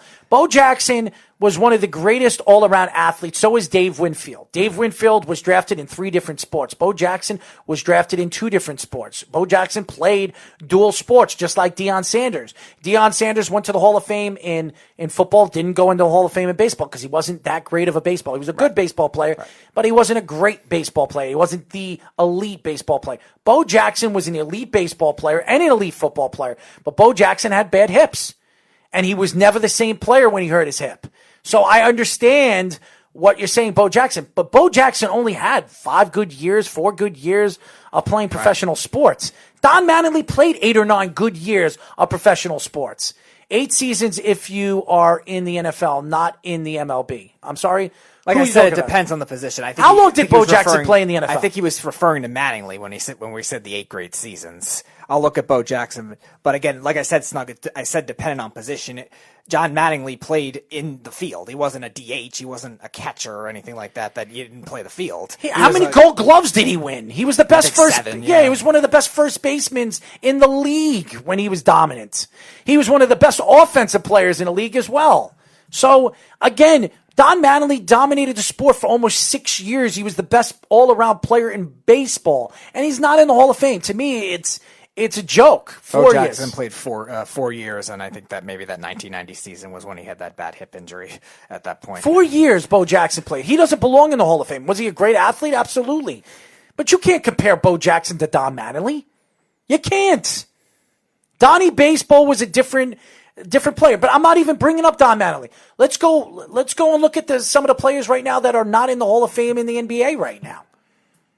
Go up and down the rosters of some of these teams that are probably never going to make it to the Hall of Fame. Or if they are in the Hall of Fame, do they belong in the Hall of Fame? Sincerely, do they belong there? Mm-hmm. And basketball's tougher, too, I think, because it's not just the NBA Hall of Fame. It deals with everything. So that's especially tough to get in itself, too. And there's still some guys disrespect How many this. people think that Terrell Owens wasn't a first ballot Hall of Famer? Seriously. How many people don't believe that Terrell Owens, who's not one of the top 4 wide receivers ever to play the game, and he wasn't a first ballot Hall of Fame? Did he have every right to be angry? Absolutely did. Yep. Absolutely did. Because the NFL mocked him because of the type of player he was when he played on the field. Mm-hmm. For what? Because he didn't get along with analysts? He didn't get along with players? That has nothing to do with his play on the field. That has nothing to do with it. But Terrell Owens is in the Hall of Fame, and that's why Terrell Owens decided not to go to the Hall of Fame. Because in his eyes, he was disrespected, as well as he should have been. Right, and it took him 3 tries to even recognize that. Still. Was Randy Moss a first ballot Hall of Famer? Yes, but again, so should have Terrell Owens. Because to me, Randy Moss wasn't better than Terrell Owens. No. Terrell Owens was a better player than Randy Moss. Did Randy Moss have a lot of problems on and off the field? Mm-hmm. Yes, he did. Mm-hmm. Why did Randy Moss get into the Hall of Fame faster than Terrell Owens? Here's the reason why. Because Randy Moss was an ass kisser at the end of his career, especially now he's an analyst right now on TV for ESPN. He kissed a lot of asses to get where he is. And like we were saying earlier, popularity, he was just more liked. Terrell Owens was either hated and then he loved him if he was on your team, but he wasn't really as liked as Randy Moss was. And again, the committee just happened to roll along with it for what bizarre reason, I don't know.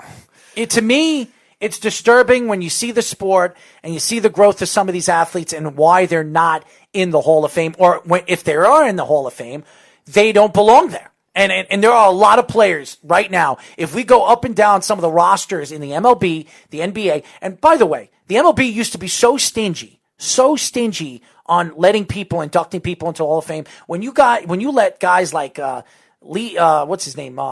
Lee Stevens or Lee Smith, and the guy that got in the same year from the Chicago. Harold Baines, yeah. Harold Baines get into the Hall of Fame. I mean, to me, that's a mockery. Jeff Bagwell too. That was awful. Harold Baines over Don Mattingly. Harold Baines. I don't care if he played 22 years and he hit over 3,000 hits. Harold Baines does not belong in the Hall of Fame over Don Mattingly. Jeff Bagwell, too, in 2017. He got in. And he was on steroids, too, but he was never caught. And he's another guy that was a DH, which, again, I thought they didn't prioritize in the MLB Hall of Fame. And he got in earlier than some of the other Astros on that team that were better than him. So that was very bizarre in itself, too, when he got inducted. It took how long for Edgar Martinez to get into Hall of Fame? He's one of the greatest DHs to ever play the game. Yeah. So... And you let guys like Harold Baines and and all these other guys that don't belong there over guys like Don Mattingly or Pete Rose. Pete Rose should be in the Hall of Fame. I don't care what he did. Bet on baseball and not bet on baseball. He belongs there. He's one of the greatest hitters of all time. Is he there? No, because baseball wants to be in control. If you're in control so much, why aren't you laying the hammer down on the Astros? Why aren't you laying the hammer down on the Red Sox? You know why? Because Rob Manfred has a stick stuck up his ass. And that's all I'm going to say about that. And I think that the leagues and these writers and some of these owners and in the NFL, it's all about they have a board that votes everybody in, not the writers. In baseball, it's the writers voting these baseball players into the Hall of Fame. And in basketball, it's the same thing. There's around, a circle of right, probably with different specialties too when you're dealing with college as well and WNBA and stuff like that because they're all in the same Hall of Fame.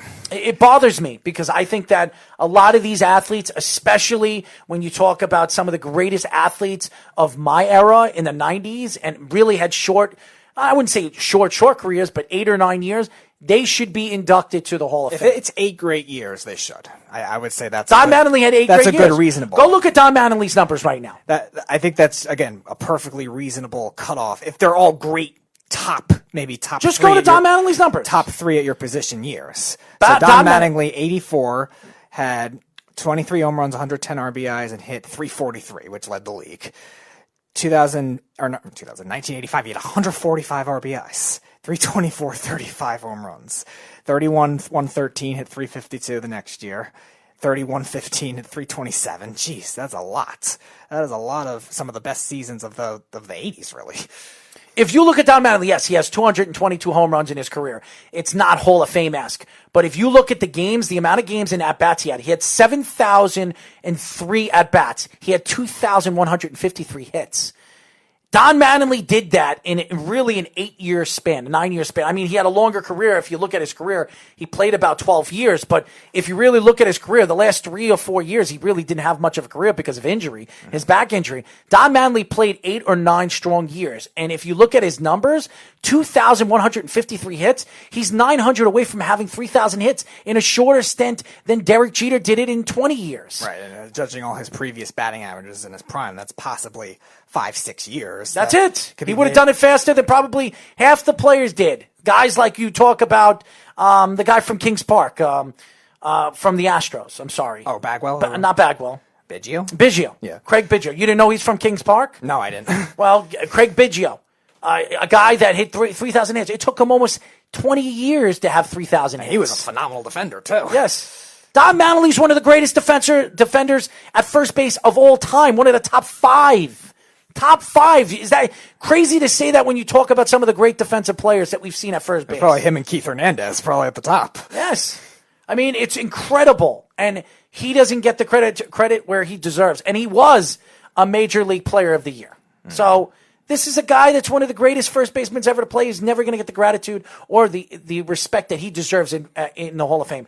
There are a lot of players that deserve to be in the Hall of Fame, and there are a lot of players that don't deserve in the Hall of Fame that are there. And I think that the players that are in the Hall of Fame that don't get enough gratitude, like the Ronnie Lotts and the guys that we talk about when we talk about Deion Sanders, we just got to start looking past all the names and look at some of the great talent that we've seen in professional sports. Great statistical record guys too, like pass rushers. When you look at it, people when they think of Reggie White, big name, Bruce Smith, big name, guys like Charles Haley, but Chris Dolman, a guy that recently just passed away too, 150 sacks in his career. Nobody talks about him. Kevin Green, guys like that. Nobody forgot. Everyone forgets about. Speedy Snug is saying that Bagwell retired in 2006. The Astros went to the American League in 2013. All right, but he was a DH type, basically. All right, so he was stuck in the National League, but he would have been a DH because he wasn't a good defensive first baseman. And remember, when Jeff Bagwell came into the league, he was a shortstop.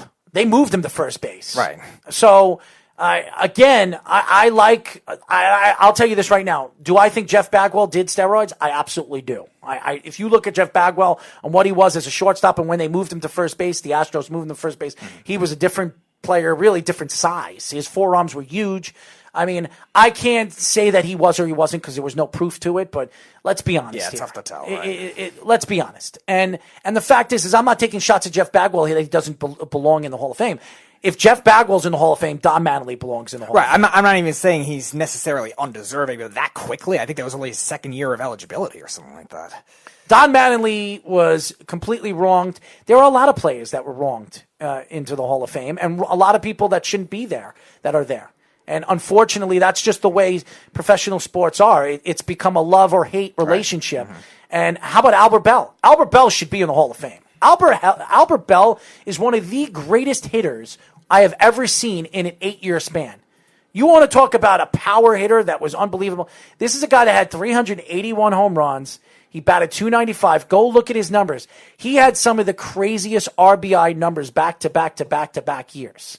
Go pick up at his numbers, Speedy. 112 in 1992, 129, 101, 126, 148, 116, 152, 117, and 103 from 1992 to 2000. So that's a span of 9 years. In 91, he had 95 RBIs. Mm-hmm.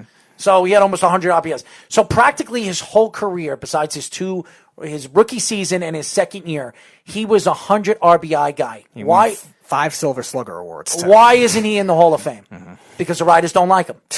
That's why. Well, if George Steinbrenner's not in the Hall of Fame, it doesn't seem like anyone will get in at this rate. To me, it's crazy. It bothers the hell out of me because a lot of these athletes that belong there are not there, and a lot of these athletes that are there shouldn't be there. And I'll say this again. As good as Terrell Davis was in the 3 or 4 years that he was a dominant running back, he does not belong in the Hall of Fame. Right. Super Bowl hero, yes. Good for a short stint of time, yes, but he's not a Hall of Famer. Does that make Sean Alexander a Hall of Famer? He was a great running back for 4 years. And I keep seeing that Snug says Jeff Bagwell had 7,797 at bats, 449 RBIs. He had 800 more at bats than Mattingly and doubled the home runs. Yes. And Don Mattingly, as many of the bats that he had, Don Mattingly the last 4 years that he was playing, again, I'm going to say it, he wasn't Don Mattingly. He wasn't Don Mattingly. He played hurt. He had a bad back. He still had his at-bats, but if Don Mattingly was 100% at health, Don Mattingly would have hit 500 home runs. Absolutely would have. Right, and I'm Snug. I'm not bashing Jeff Bagwell as a player, saying that he doesn't deserve at all to be in the Hall of Fame. But as quickly as he got in comparison to the other guys in his class that were in the voting, it was a little fast for him to be that high priority guy. It bothers me, and I wanted to get into that because I'm looking at guys like Albert Bell and Don Mattingly, and even in the NHL, there are a lot of players that are in the NHL right now that have retired that are still not inducted into the Hall of Fame. Still not inducted to the Hall of Fame. And to me, it makes absolutely no sense because some of these players that we talk about, like defensive players like Phil Housley or Scott Niedermayer, these guys are in the Hall of Fame. Now, is the Hockey Hall of Fame both NHL and international too, or is it, or are they separate? I think it's both. I know they have 2 different buildings. They have one in Minnesota and they have one in Toronto. Yes, the Hockey Hall of Fame is really for the NHL Hall of Fame. Okay. I've been to the NHL Hall of Fame maybe 6 or 7 times, and it really is basis of the NHL. They do talk about the Russian leagues. Oh, the Big Red. Yes, yeah. The Big Red machine and not the Big Red. The Red Army. Yes, the Big Red Army. They do have certain areas of the Hall of Fame, the NHL, of the Hockey Hall of Fame, where you can see all that stuff. But all in all, it's about the NHL and the growth of the NHL from the early times to the new age of hockey players. And you still see guys like Peter Forsberg or Joe Sakic's jerseys up there. So it's completely different. By the way, Snug keeps writing, I'm spreading the word on Twitter. The Speedy hates Jeff Bagwell. Pass it on. Okay. So just because I don't think he should have been in the Hall of Fame on a second try in comparison to other players? If Jeff Bagwell was inducted into Hall of Fame, Don Mattingly should have been there too. That's just my opinion. I don't care how many home runs he had. Look at what Don Mattingly did as a hitter in the time that he was a dominant player. He deserves to be there. So, anyways, that's it for our show, ladies and gentlemen. Catch us on Thursday, guys. We are going to have debate wars with PSO Media sports media. I'm looking forward to arguing points with Rob Mason and his pal. We're going to be back and forth, and you guys have the opportunity to judge and argue our points when we go back and forth. You'll absolutely get to see, hopefully we'll get their pictures on the board with ours, so you'll get to see them, and you'll get to see us. And we're going to argue our points against one another. It's going to be really, really fun. It's the first time we have ever debated against another media company, a sports media company. So I'm very excited about this, and I'm hoping that we just pound them to the ground. So that's the goal here. As good as PSO is and Rob Mason, and we love them, and we're happy to do this with them, we want to beat them, and we're going to beat them. So that's how we're going to go, and that's how we're going to move forward. So, guys, stay tuned for that. We will post up the debate questions at every single time we have the debate question. So when the debate question comes out, we'll post it on social media so you can vote and listen to the debate arguments that we have throughout the show. It's going to be really, really fun, very, very interesting, and it's a first time for us to do this. So it'll be fun. So. You better be ready, guys. We're coming with our double, triple, every other A game. Yes, and it'll be a lot of banter and arguing. You guys can actually call up the show and argue the points with us on live radio. So they will be on, we will be on. It will be really, really fun and very, very interesting. I'm excited. I'm really, really excited. And I do want to get Jeff and the Beeve to come on the show. I do. I want to get Jeff. Maybe we'll put Jeff on your side, or Jeff on my side, and Beeve on your side, and argue debate questions. Beeve on my side. It doesn't matter whose side he's on. Okay. Why do you always laugh like that? Like you're gonna take a crap or something? Well, knowing his, it sound like you're about to masturbate. Or something. Knowing his opinions, that could be hard. I mean, seriously, Speedy. I mean, you can laugh normal. I mean, we are a normal radio station. So, anyways, but I would love to get Jeff on the show. I would love to get the Beeve on the show where they could face off against each other and see who has more knowledge when it comes to sports. That would be really, really funny. But looking forward to the future and what we're going to be doing in our endeavors here at the Worldwide Sports Radio Network. Remember, you can call us at 631-965-4990. Remember, you can follow us by going to our website at www.worldwidesportsradio.com. Guys, if you don't have our app, go to our app. On the iOS store, it's WWSRN, Worldwide Sports Radio Network. And if you guys don't have the iOS or Apple, you have a Droid, you have an LG, whatever the heck you have, you go to the Play Store and go put in Worldwide Sports Radio Network. It's under sports. Download the app. It's fan-friendly. It's free. You can listen to our shows live, watch our shows live, watch all our clips that Speedy put together, all the stories that we have written down. Shout out to Jillian and Ricky, our social media people that run our social media. Thank you for doing the work and putting the work in that you guys always do. Again, Thursday, Below the Mic. It's going to be a fun show with PSO Media. Looking forward to them joining us. They're very excited as well. So it's going to be an all-out war. It's going to be really, really fun. And by the way, Snug says, ha, ha, ha, the Beeve on any team. So I'm interested to see. So and I do want to get Jeff and the Beeve on this show. It would be really, really funny. It really would. Both of them going back and forth and bantering against one another. That would be really, really funny. Anyways, that's it for our show. We'll be back on Thursday with Below the Mic. Until then, this is Errol Marks and Speedy Petey. And by the way, thank you to Tommy Thrall for joining us, the Cincinnati Reds announcer. And we'll be back on Thursday. Stay tuned for that. Good night, everybody. It's the Worldwide Sports Radio Network.